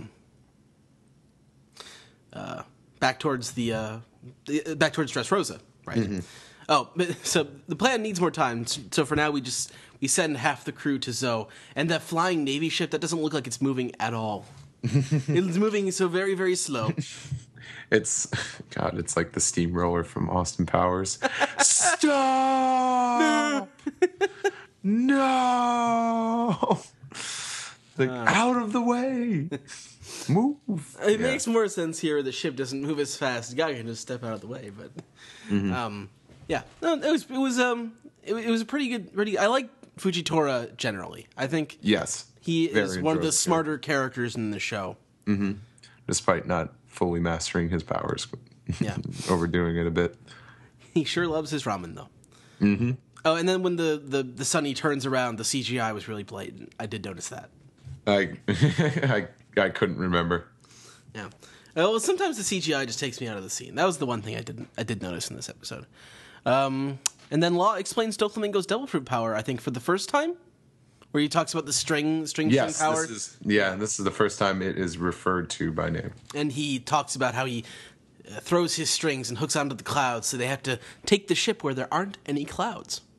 So that's an important little bit of information that we keep for the rest of from now on. And then they make their escape, but it don't really show what happens with Law and Jola as the Thousand Sunny does its coup de burst. So we are sort of left with that, for the next time they appear. Mm-hmm. And then back to the Colosseum where Bartolomeo and his senpai notices him. He's so happy he can't even answer the question. Oh my god. Bartolomeo and Zoro, and I noted that Zoro and Kinemon are like the perfect foils for his ridiculousness, because Kinemon can be very serious when he wants to, and Zoro he's so like, he doesn't buy into a lot of the like eye-popping stuff and like ridiculousness. I mean, he does sometimes. Robin is like the queen of not reacting. She reacts even less than Zoro does. But Zoro and Kinemon are just like, what the hell is wrong with this guy? It's like, who the hell is that guy? He's trying to get him to to find Luffy and tell him what's going on, pretty much. Mm-hmm. Yeah. But yeah, they sort of go back and forth for a while with Bartolomeo stuttering and bursting out into tears. It gets even worse, I think, or not worse, but it gets more ridiculous in the next episode. Oh yeah, for sure. And then it's time for Block D fighting. Woo! Cavendish fends off the Snoo. Did you notice this giant Amazon woman with the axe? Oh, that's Does she have a name? Yeah, she does. I don't know if I want to talk about the anime recap because she does something a little more significant later on. I have forgotten about this person entirely. I was calling her Snoo in my notes. Snoo. Yeah, that sums it up just about right. Yeah. But she's a big fan of Rebecca, though. Oh, yeah. And she was explaining Rebecca's fighting style to Cavendish. Rebecca sort of backs up. She doesn't really hurt anybody. She's never hurt anyone. She just sort of knocks them off of the stage and lets the fish hurt them. Yeah. And also, armored boots like that shouldn't have high heels. Yeah, still bugs me. It doesn't seem very comfortable. No, and it seems less useful. Mm-hmm. Making it harder for you to get around. Anyway, so we see Rebecca's sort of style. She takes these three dudes, the three dudes come at her, and she hits one swing of her sword and knocks them all off the platform. It's a pretty cool scene. Mm-hmm. Cavendish is quite shocked by this, and Snoo is pleased. Snoo is very pleased. I'm gonna. If someone could, tweet me her name on Twitter. I have no idea what it is. I think I wrote down her name. For the previous anime recap, but yeah, that was the previous anime recap. Yeah. So we have Frankie and Usopp and crew talking with the Twirly Brow Pirates, as they're about to be called. Mm-hmm. Frankie's attitude is like, "Yeah, you can do whatever. I'm going to blow stuff up." Usopp is less than pleased with the situation. He's like, "Don't leave me. I need fighters to save me. Take me with you." And I also like, and so to the final scene of this episode, we have Law on the bridge with Jola and Doflamingo. So Law and Jola have been taken to the bridge between Greenbit and Dressrosa, and sort of talking about what Law's plan actually was to get rid of the smile, so that Kaido would take out Doflamingo. I like that the fact that it's not really disputed that Kaido would totally kill Doflamingo. Doflamingo is not powerful enough. Kaido would just kill him, and Doflamingo doesn't even really challenge it. Yeah, so it must be true. Yeah. Because I don't think Doflamingo would just let that stand if he thought that, he's not going to kill me. Like, yeah, he would kill me. And we see Law breaks up the alliance with the Straw Hats. He wants to take out his old, I guess his old boss is implied. That he was now it's personal. Yeah. Yeah, Law should have just gone to therapy. Get over it. You should just give him a call and just handle this like civilized folks. Yeah. But then One Piece wouldn't be very interesting, now, would it? And for the last line at the end, where he says that Doflamingo will pay for what he did 13 years ago, the camera pans over his back of his jacket, and his back of his jacket says Corazon. Yeah. What would that mean? Although it's Spanish for heart, and he was the former captain of the Heart Pirates, but I think there's something more there. It's a good little piece of editing from them. So we sort of go straight into episode 656, and we pick up directly where we left off in the last episode. And Yes. Joel is like, Doflamingo is like, I don't need you. Go away. And she runs as fast as her stubby little legs can go. She does that like Brooke running, where she like waves her arms around and sort of. I don't know if anyone else noticed that. I thought it was ridiculous. I missed it. And Doflamingo said, like, talking about like how Law has a grudge against him, and Law sort of disputes whether or not it's a grudge. But I was wondering why exactly Doflamingo thinks that his grudge is unreasonable. I think it's quite reasonable, but maybe it isn't from his perspective. But and then they fight a little bit, and the fight animation in that was quite good, I thought. The animation, maybe the choreography is a better way of putting it, because it looks good. Yes.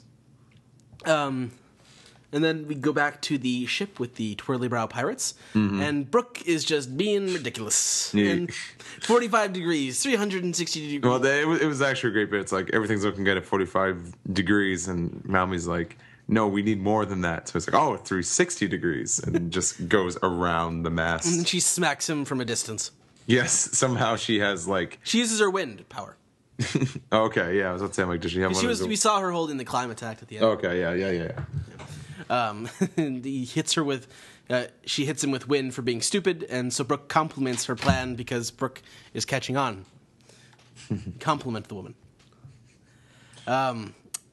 And then we talk a little bit with Momonosuke, and we see a flashback where Momonosuke is on Dressrosa the first time, and he is just torturing the hell out of this gladiator because they aren't violent enough. This is the part where Doflamingo is Paul Heyman, you know. Yes. Yeah, people want to see blood and guts. It makes them happy, you know. And he slices his face up pretty good. Like, well, after almost drowning the guy. Yeah, you could call him Rumsfeld. Political. Not my forte. That's all yours. Yeah. Yeah. So maybe that explains the whole nightmare image he saw when he was back on Punk Hazard. Why he turned into the dragon the first time. So he's unable to control his transformations at this point. And then and actually in that flashback, we hear Kondro's voice for the first time. Yes. I was expecting something much more ridiculous. Who knows? With the flashback, he could have just been playing it very. No, he was hiding at that point. So I'm sure he like just like how Kinemon could get very serious and very ridiculous. I'm sure Kondro will sound the same. That's true. Then we go back to the regular timeline, and we see Viola riding her. It was Sanji was talking about Viola, and then we sort of had this weird transition to seeing Viola, and I don't know, the whole Sanji and Viola thing. I could do without it. Sanji's, I don't know. I didn't really understand the transition in the scene in the context because Sanji was talking about Viola for some reason, and I forget. Yeah, I think just wondering how she was doing, I guess. Yeah, it was kind of out of the blue. Yeah, it kind of just happens. I guess that's how we do the transitions. So.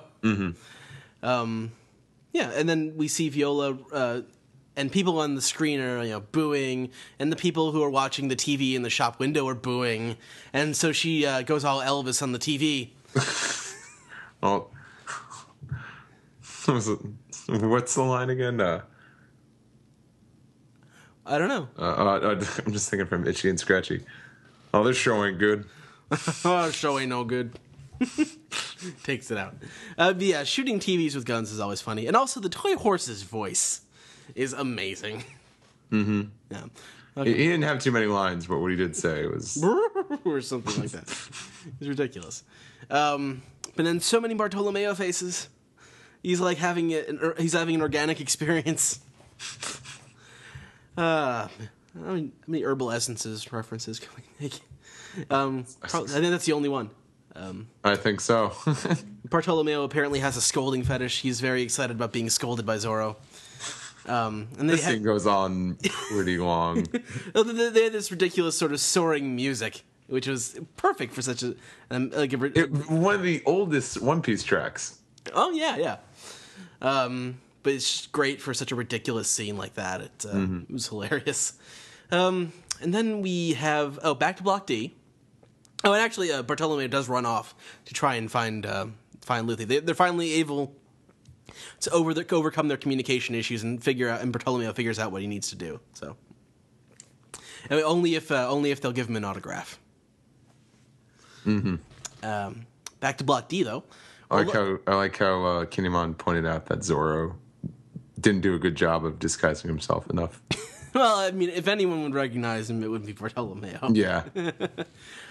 Or back to Block D and Orlumbus, who is only slightly less pathetic than Brownbeard. I can't take him seriously. It's almost like a rule that, the bigger and more like physically intimidating your character is, like unless they make a point of it, he's probably going to be pretty weak. Like, because there are characters like sometimes like Whitebeard, and there's also the Giants, and maybe Blackbeard as well. But he's just a really big dude. Like people who are like big and beefy and like they're just not. They're never a threat. I don't. And Logan is kind of the same way. And Rolling Logan rolls. Who would have known? I wonder how he got that name. Rebecca, and then Rebecca goes to her sad place for inspiration. You can see Gyatso and his ladies are doing the sort of, or the ladies in the background are doing the sort of like I can't see it face where they do their little duck face and looking off in another direction. They can't see what Rebecca's doing, but even well, clearly Rebecca's rising above hate. Yeah, you can see the hatred emanating from Gyatso's head at one point. It was palpable. It was there. It's a very One Piece strategy she has, though. To win without hurting anyone more than you have to. It's sort of the quintessential hero thing, for One Piece. But Luffy loves it. He loves it. It makes him like Rebecca even more. He sees the hockey that she uses for what it is. Although that's not really. I mean, it's not really explicitly stated. But it is brought up, though. He does say hockey. He says it. I'm not sure if it seems like it is, but yeah. And then even after going through a few more bad guys, even Gyatso has to admit that she really isn't so bad after all. Very fickle. Yeah. And my final note for this episode is that Logan is the least intimidating guy of all time. He can't win. He can't beat Rebecca. He doesn't even have a backstory. But these two episodes, I was very entertained while watching them, and I'm looking forward to. Knowing how long this arc is now, I'm just looking forward to where this arc goes. And as long as it entertains me on a week-to-week basis, I was able to watch these two, straight through with no problem, and I really enjoyed them. I mean, we're kind of getting to the thick of it now, and I remember kind of like at this point with like every other arc, these episodes start to drag. And while these aren't my favorite episodes, and I would say I wasn't too into them. I still don't groan at them. They're still pretty entertaining for the most part. Yeah, and the animation quality is par at least. So yes, and occasionally it's a little better. So I hope it stays consistent. Yeah, me too. Any other final thoughts about these episodes?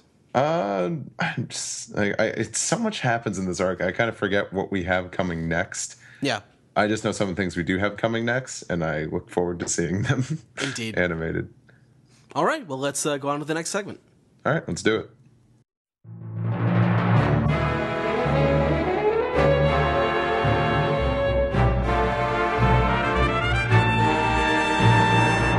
Now is the time for the Piece Together segment, and starting off this week, we have some emails. Can you give those for us, Steve? Can do. Thank you. You're welcome. Let me start with this first one. It is from the Puerto Rican guy. That's his name. That's like an Italian guy. I don't know what the hell I'm doing. I know. Everyone from New York has the same accent to me. Oh, yeah. Oh, Doc. I think Doc is the only one here that's allowed to try the accent. Yeah. He's like, hey, I got two questions. First, what would happen to Dressrosa if Sugar accidentally turns Doflamingo into a toy? Would everybody forget the game, or will they just forget who is the host of this death game? God, it's more steak and salad. Steak and salad, oh no. I think it has to be a conscious thing. I'm not sure. Now that Sugar is back, I just wanted to bring steak and salad back to the show. Ah, you troll. Oh no. I should have just finished reading that first. It's another steak and salad debate we don't have a definitive answer yet. So Yeah. And I don't think that Oda would actually do anything like that. there's already so much going on. I don't want my head to hurt. And second question: now that Sugar is back, what is the best way to get rid of her? Law's handcuff? I just think that nobody is safe if she is around. A bullet. Just throw her overboard. Yes, that mean she is a devil fruit user, so. Yeah. That's an interesting idea. Yeah. Of course, I don't think she's anywhere near them right now. Right? I mean, I guess she's probably, in the palace or something? Or is she still down in the... I think she's back at the palace because... I think she's in the palace because Viola was... Treble did bring her back, and when Viola was looking out, she was looking towards the flower field at the new palace. Oh, okay. All right. Our next bit of stuff is from Braden Hunt, and he says, I have 2 really terrible theories that hopefully everyone might enjoy. The best kind of theories. Yes, that's very interesting. So he says, so from the stories that Kanjuro has been referencing that Stephen explained the past 2 weeks, I think we can assume that from his power, Kanjuro is the bird painter from the story of the birds coming to life from the painting. Also in the story, the man who paints the birdcage was the painter's father. So obviously Doflamingo, creator of the birdcage, is secretly Kanjuro's dad. And the second story of the man punching the horse, I think Kanjuro will actually be the one to defeat Doflamingo by punching him so hard in the head he dies like a horse in the story. Kanjuro will take Mingo's title. I like it. And it'll be raining malted milk balls. He didn't say that, I did. Second horrible theory about Dellinger's fin. He must be the one who ate the dragon fruit. Obviously, and this is why the revolutionaries have come to kidnap him, for his fruit, for Dragon to have. Also, based on his appearance, I've come to the conclusion that he is actually Kaku and Khalifa's long-lost child, a combination of giraffe clothes and nice legs. Also, he somehow is the one who caused the silhouettes on Thriller Bark. And also, the One Piece is the secret of how he has such nice legs. Basically, he's the answer to every great mystery of One Piece. This is the best email you've ever gotten. By far. So what are your thoughts on how obviously these theories will come true based on all my hard evidence? Thanks for reading, guys. What the hell are you talking about? The answer is yes. Right. Thank you so much, Braden. That was a joy to read. Our next one comes from Cool Burn. Cool Burn. He says, hey guys, before I go into my question, I just wanted to let you know that when I tried registering on your form, the page after inputting your username and email address will be half blank on top of the half page. But as for his question, can you please hold, sir? Just stay on the line. Yeah. Did you try shutting off your computer and restarting it, turning it off and turning it back on? Is the light on? What? Let's answer his question though. Yeah, I don't know. I think we've had some problems with the forms for a while. That is. We are not the men qualified to answer that question. Yeah. Nobody here is able to answer Nope. that. Yes. No one here does any of the technical work. We just do the gabbing. But as for his question, I have a coworker who is all caught up with One Piece and likes it.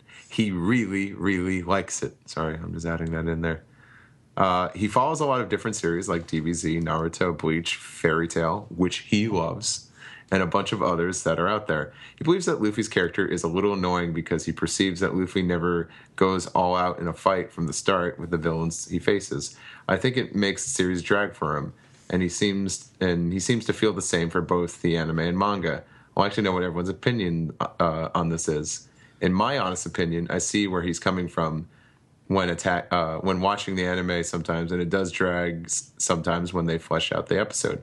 My coworker watches Fairy Tail, where they don't keep or hide secrets and plot points from the reader for too long, which makes the series seem to move faster than One Piece.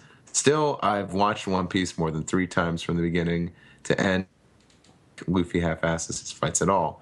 The only exceptions might be against Rob Lucci and Caesar. Where to begin? First of all, Loaded. Your friend complains that Luffy drags out fights and doesn't go out in the beginning, yet you're a big fan of Dragon Ball Z. Ooh. Burn. No, seriously. Shots fired. if none of the Dragon Ball Z characters annoy you, but Luffy does, That's your nostalgia talking. yeah, that might be nostalgia talking. Because I feel like additionally, when Luffy does go all out at the beginning of fights, like he did against Crocodile, I think he did do it against Caesar the first time. He gets taken out when he goes in like too hard the first time. I mean, Crocodile took him out twice. And then Caesar did the suffocating thing with his gas. Mm-hmm. So I think Luffy, even as like empty-headed as Luffy is, when he's charging in gung ho and stuff like that, that's when he actually does poorly in fights. Mm-hmm. So I think it's a character trait. Which is to say, it's a feature, not a bug, of his character that he tends to not do as well when he charges in like that. So he needs to think. I think he has a good mind for combat. So I think he needs to think about his approach and sort of approach it, in a more not such a rash manner to win the fight. Wow. Yeah, that's a very nice way of putting it. I'd say Zoro is more like that. Zoro seems to ease his way into battle and kind of get a feel for his opponent. Mm-hmm. Luffy's always been the guy who punches first and asks questions later. And my earliest memory of this is, I'm talking really early One Piece. You remember when Helmeppo comes into the bar and he brags about how he's left Zoro out in the field for like all these weeks and he's just going to kill him anyway? Yep. And Luffy just punches him. Mm-hmm. He doesn't care about his stats. He doesn't care that he and his father are practically running that town. He just goes up and punches him, and he doesn't care. He'll deal with it as it comes. I think that's the complete opposite of, I think Luffy's just way different than Goku. Goku lives to just be a fighter and be better, but Luffy has his goals, and when people get in his way, he's just going to punch them. Yeah. I think another thing too, as far as just the way the stories are constructed, is you have to keep in mind that One Piece has such a much larger cast than Dragon Ball Z, and a lot of times in DBZ it's like it's Goku versus whoever, and then everyone else like Yajirobe is just hiding behind a rock watching the entire thing happen. But and also, if I could just add, with DBZ, everyone pretty much is a warm up for the villain. Like, right. No one ever takes out a villain. It's always kind of just killing time for Goku to show up. But the stories are so much more in depth in One Piece that you have all these you have a large cast of main characters. They there have to be a certain number of adversaries for them to fight on the enemy side, and there's always there's like a big story plot thing involved, and you can't. You have to save the villain for the climax, for the very end of the arc, and you can't just have that fight just pop right off.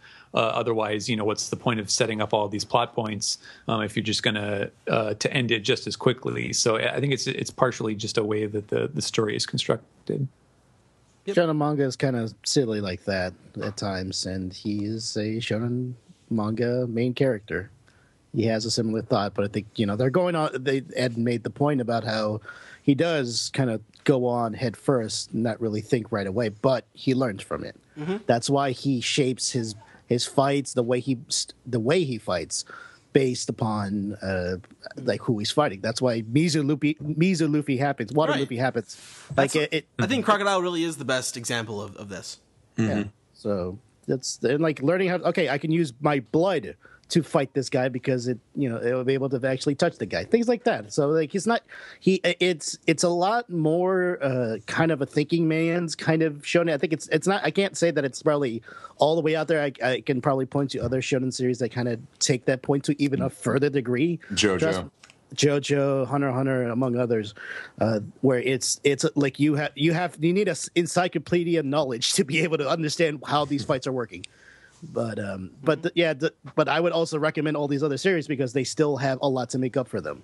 So tell them just to keep going with it. You'll enjoy it for other reasons. It won't be trust me, the fighting is probably the last thing, the third maybe fourth thing I care about One Piece about. Mm-hmm. Yeah, it's definitely. I could agree that's my opinion has changed. Yeah, it used to be like, oh man, I can't wait for these fights. Now it's like, oh man, I can't wait for the story. But wow, we got a long answer out of that one.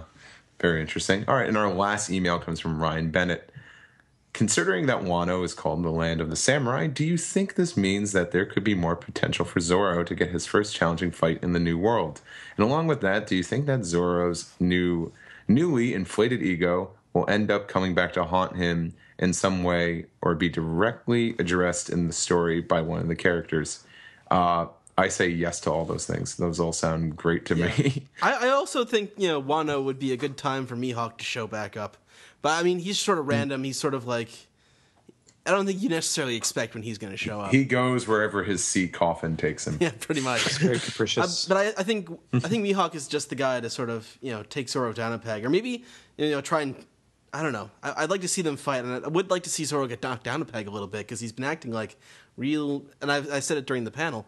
He's really arrogant ever since the time skip, ever since he's had this training, this special training. And to be honest, he hasn't had a serious challenge. Like, he took out the blue octopus. What's his face? Kyozo. And he seems to be dealing quite well with Pika. And Pika's allegedly the strongest of all the officers. So, and it's bad enough that he has that voice where he seems less intimidating. Yeah. Now he's just going to get punked by Zoro. Yeah. And it's not like I hate Zoro for this, but I've noticed it lately, and it's more of an interesting story. Let me say this. I mean, this run of overconfidence can't last forever. Yeah. A climb is always more interesting than going downhill in a story, if that made any sense. You mean it's like the climb is more interesting than once you've reached the top, or like once you're at the plateau? Yeah. Yeah, exactly. Well, as some say, it's not about the destination; it's about the journey. If Zoro kind of just like, I don't know, just becomes the best, just becomes the best, and just always just talks smack to every single opponent he has, and they never really stand a chance. His fights aren't going to be very compelling anymore. Yeah. I think back to his fights with like Hachi, Mr. One, Mr. One, yeah, and when he was just not doing well. You rooting for an underdog is a more interesting story. Yeah. Maybe we could all agree on that, and I think there's some out there that could try and disagree, but no one wants to read a story about someone that just wins effortlessly. Yeah. It's not compelling. Nobody wants to cheer for John Cena either. No. Except for the children who love the superhero. Yeah, I don't think it's ever gonna get to the point where it's gonna be like, let's go Zoro sucks. But no, I think if this is leading to some more character development with Zoro after the 2-year time skip, cool. And you know what? If Mihawk were to come back in the story and just smack Zoro around and show how much more Zoro still has to learn, I'd be cool with that. And I think Wano is a good opportunity for whether or not Mihawk shows up. I think Wano will be an interesting arc for Zoro. Zo comes first, so Zoro's gonna be like a kid in a candy store when they go to Wano. It reminds me, I just bought when I was home. They have a Kino back in Chicago now, cool. I bought the Wanted book. So I was looking at the fable, the story of Ryoma. So a little bit back to Wano. Oh yeah, and he's got that katana too. So there's no way that they get onto Wano without that becoming a big plot point, I think. Yeah, I agree. Well, that's it for emails. All right, now it's time to piece the tweet. Oh, the original, never duplicated, never replicated. Yeah, often imitated. Yeah, and we had some unique takes on it. I should add. I heard a few of those. Yeah, I'll forget to mention this, so I'll say this now. At Otakon, it was the sweetest thing to see someone go up to Ed and say, "Hey Ed, do you mind saying piece the tweet?" Yeah, because we didn't end up doing it during the panel, so I just sort of we never do really. Yeah, I did it out in the hallway, just and they appreciated it, and I like that. So, first question comes from Mark Sullivan, Otaku Ichigo on Twitter, who asks, "Now that Sugar is back, can Oda finally turn Luffy into a Stretch Armstrong doll?" Hopefully, his arms stretch out to next week. If that's the case, I hope Luffy doesn't break in that weird yellow. What if like his insides are made of sand though? Because they're probably the newer model ones. Okay, like the if I could add something, the Stretch Armstrong villain toys were way better because they were the ones with the air pump and you pumped them with air, and then you could stretch them, and then they would stay in that pose. They were always the better toy. And 5 people know exactly what I'm talking about right now. I'm like, oh my God, he is talking about my shit right there. So, that's a tribute to all you 90s kids out there. Daily Anime News asks, who do you think will make a special appearance in the 3D2Y special? Will they reveal Mr. Cravat in the anime? I think I strongly think so. Yes, I feel like I wonder if the cups will come into play. Yeah, that's a good point. Yeah, and that's because we've always talked about that in panels and stuff. Like, that's how we knew that he was still alive. Because who else would put the cups there? Who was Cup? Well, I hope if he does make an appearance in the special, it's still very secretive. Don't show his face or anything. Like, yeah, I think the grave scene is perfect. Just to cut to that, and you just see a hand just placing, the cups there, and then maybe you just see the hat, like he puts the hat on. Oh, that'd be cool. That'd be fine because we're gonna be seeing him. I think by the end of the year he'll be in the anime, right? I've lost perspective on where we are necessarily. How many? I think usually the anime, like in comparing to where we were a year ago, is usually about like a month or so ahead. So we'll see what happens. Why did I have the cups, Bart? Why did I have the cups? We're on a roll this week. Sucky it to me, baby. Yeah, baby. Benedict Johansson asks, since Kandro doesn't look like the shadow we saw in an earlier chapter, could that shadow be the samurai we haven't seen yet? Is there another samurai? I don't know what he's talking about. As far as I know, it was just Kanjuro, Momonosuke, and Kinemon. I don't think they were with another samurai. And don't say maybe he got turned into a toy because we would have remembered him by now. Yeah. Gwen Montesinos asks, besides Zoro's trolling power, what new techniques will you like to see Zoro do, or if he will show any new techniques at all? I want him to have a poking technique. Like a stabbing one? Yeah, a poke. Maybe a poke that would be fatal to his enemies. They could call it the deadly poke of Zoro. Okay. All right. That is the Tamako episode. It's okay. It's a good episode of The Simpsons. I haven't seen that one in a long time. That's a good episode. Maybe like you could do more with like projecting his aura on stuff. That'd be pretty cool. Like Zoro really already like pulls some neat shit out neat tricks out of the bag. I couldn't think of anything comparable to what he's been doing so far. I want to see more like cosmic Buddhist illusion shit, like the asuras and the demons and stuff like that. Yeah, I want him to have eye lasers. Cosmic Lotus. Yep. Patrick McClafferty asks, do you think Mon Cherie has the power to animate inanimate objects like the giant nutcrackers? Did he not read this chapter? I mean, it does because it's pretty clear that Sugar is animating those things, right? Yeah, I don't think Mon Cherie has any powers. It's sort of been intimated this entire time that she's useless, and she's sort of a figurehead of the Tontadas. They said in these last 2 chapters that she does have powers, but they haven't said what they are. Oh, okay. Well, then I haven't been paying close enough attention. I'll have to start paying more attention now that I have the time to read and reread these things a couple times over. Huntress fan asks, do you think Usopp will make his way to Sugar with an assist from Kinemon and Kanjuro? It gives him a reason to escape the horde of people who are coming after his 5-star bounty. I could see that, I guess. I mean, she has to be beaten again now somehow. Mm-hmm. Yeah. I don't know. She's obviously got the trauma thing going, so Oda can sort of poke fun of that little plot point. She's the Dororo of One Piece. So throw her trauma switch. Trauma switchy. Oh. I thought about that in a long time. Yeah, I watched that in college. That was a good show. At least I watched the first 100 episodes of Sergeant Frog. I really liked it. Yeah, unfortunately, I've watched. It got really repetitive after a while, and I stopped watching. That's the thing. That show shouldn't really have run as long as it did. Is it still going on? No, it ended years ago. But they have like shorts now. Okay. no, but it's like 300 episodes. Like It's long. It's well past. I think it doesn't even cover manga. The stuff from its manga. So Wow. But at the time, I really did enjoy it. I just like Gundam references, so I'm a loser. And Mo McDonald asks, since Law is British, Yellow Submarine, and that Walrus was clearly Paul, what nationalities would the other supernovas be?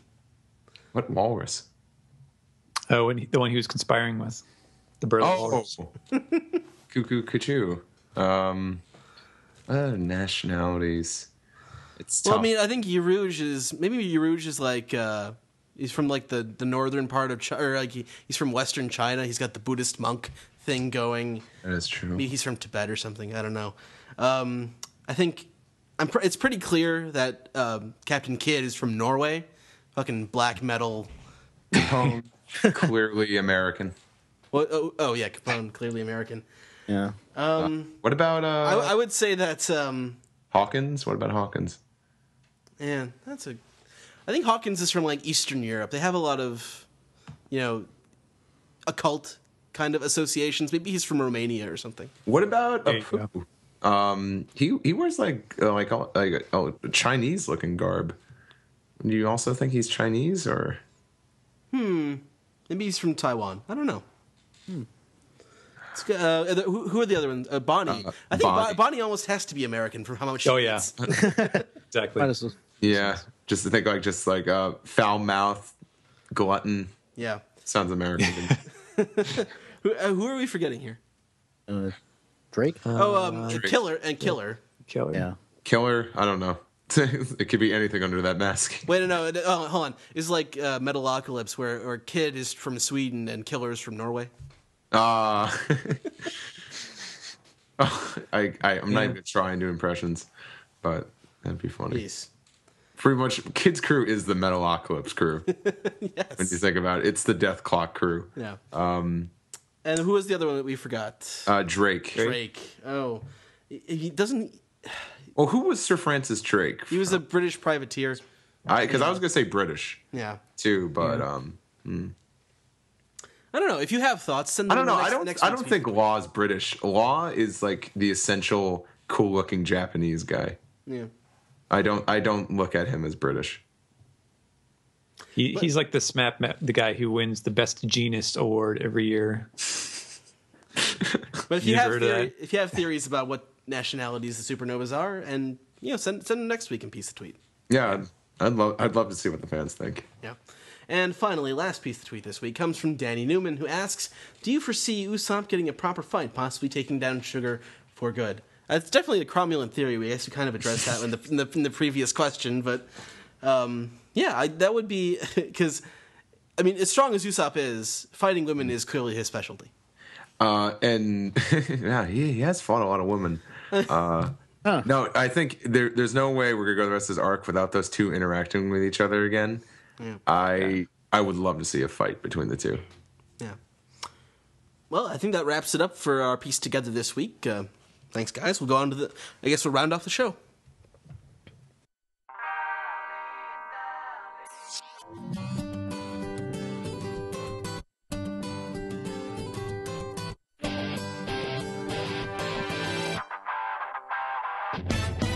This has been the Unofficial One Piece Podcast, episode 332 for the week of Monday, August 11th, 2014.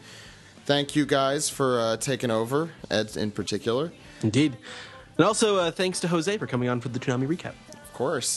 We had a lot of fun this weekend. We'll be talking about that a lot more next week. Hopefully, we'll also have our panel on next week's episode.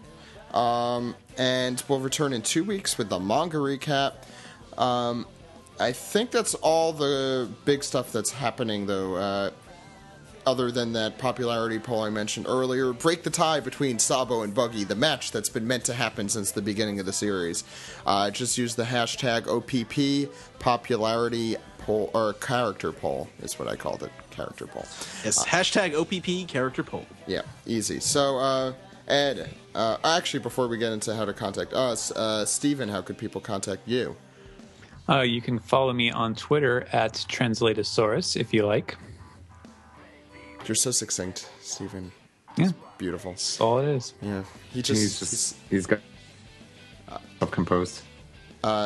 Steve, how could people contact you? Since I know you have stuff going on. By opening up your window and yelling, Steve! Does that work usually? You'll come a running. It'll take a while, but Depends where you are. No, you could contact me. I don't know. You could follow me or tweet me, Twitter, at Steve Yurko. Follow my work at steveyurko.tumblr.com or steveyurko.com. And read my webcomic, Jason and the Princes of the Universe, at jasoncomic.tumblr.com. No update last Friday because of Otakon craziness, but it should be back to schedule this coming Friday. Doctor? You can find me over at SSAApodcast.com. That's the ass backwards anime podcast. And you can also follow me on Twitter at SSAA Podcast. And had a lot of fun. You should talk about that thing we did. Oh, the Meeting of the Minds. You can check that out. That is Dr. Me, Jose, talking about podcasting again. It's Meeting of the Minds 2, Electric Pikachu. Doctor is the credit for that title. Obviously, that's not something I would say. Someone followed me because of that title. Oh, perfect. There you go. It's I'm sorry. Go ahead. No, you're still talking about that. Oh, okay. No, I was just going to say we talk a little bit this time. We talk about interviewing styles, the challenges with interviews. We also talk about group dynamics, podcasting mishaps, having a diverse crew and sometimes crazy people join your podcast. And I think that's a streaming podcast we talk a lot about. So, yeah, check that out. Steve, what were you going to say? It reminds me, you should check out the newest podcast spinoff from us. It's called 20 Minutes of Bullshit, starring myself and the dude. We released our first episode last week. Let us know what you think. If you like it, if it's a nice little podcast that means nothing yet talks about just about anything, we'll try to keep doing them. Yeah, and I really like the idea of spinning off like a little podcast on the same feed, related, not necessarily related to One Piece, but related to our crew. So if you guys like those kind of things, we'll keep doing them. The Meeting of the Minds thing is only going to happen every 6 months, so don't worry, that's not cluttering up your feed anytime soon. So Ed, how could the good people contact us? Well, Zach, they can contact us at OnePiecePodcast.com, Twitter.com, YouTube.com, and Facebook.com/OnePiecePodcast. OnePiecePodcast at gmail.com is our email address. OnePiecePodcast.tumblr.com. I guess follow us there. Is that how you do it on Tumblr? Follow them? Yeah, it's a follow. I think Okay. that's what that's called. Yeah. All right. Our Skype name is One Piece Pod. Subscribe to us on SoundCloud and on Stitcher. And you can also, don't forget to subscribe, rate, and review on iTunes, or call us on our phone number. Zach? That phone number is 347-497-MAJI. Maji. That phone number again is 347-497-6254. Call anytime. With your questions, comments, theories, suggestions, and reasons why you think Ed shouldn't have taken such a long break but couldn't control it in the first place. Or the reasons why the Arrow Wiggum pirate should be more like Chief Wiggum. Wow, I forgot about that part. That's much better. Anyway. Hey, well, hopefully when we grow up, we get to be a lot like Chief Wiggum. Better start eating now. I was wondering where that was going. I wondered if it was going to go into a Simpsons reference. And I thought I was getting predictable. So, for the unofficial One Piece podcast, we'll see you next week, everyone. My name is Zach. My name is Ed. And my name is Steve. Goodbye, everyone. Bye-bye. Rest in peace, Robin Williams. Oh, Captain, my Captain.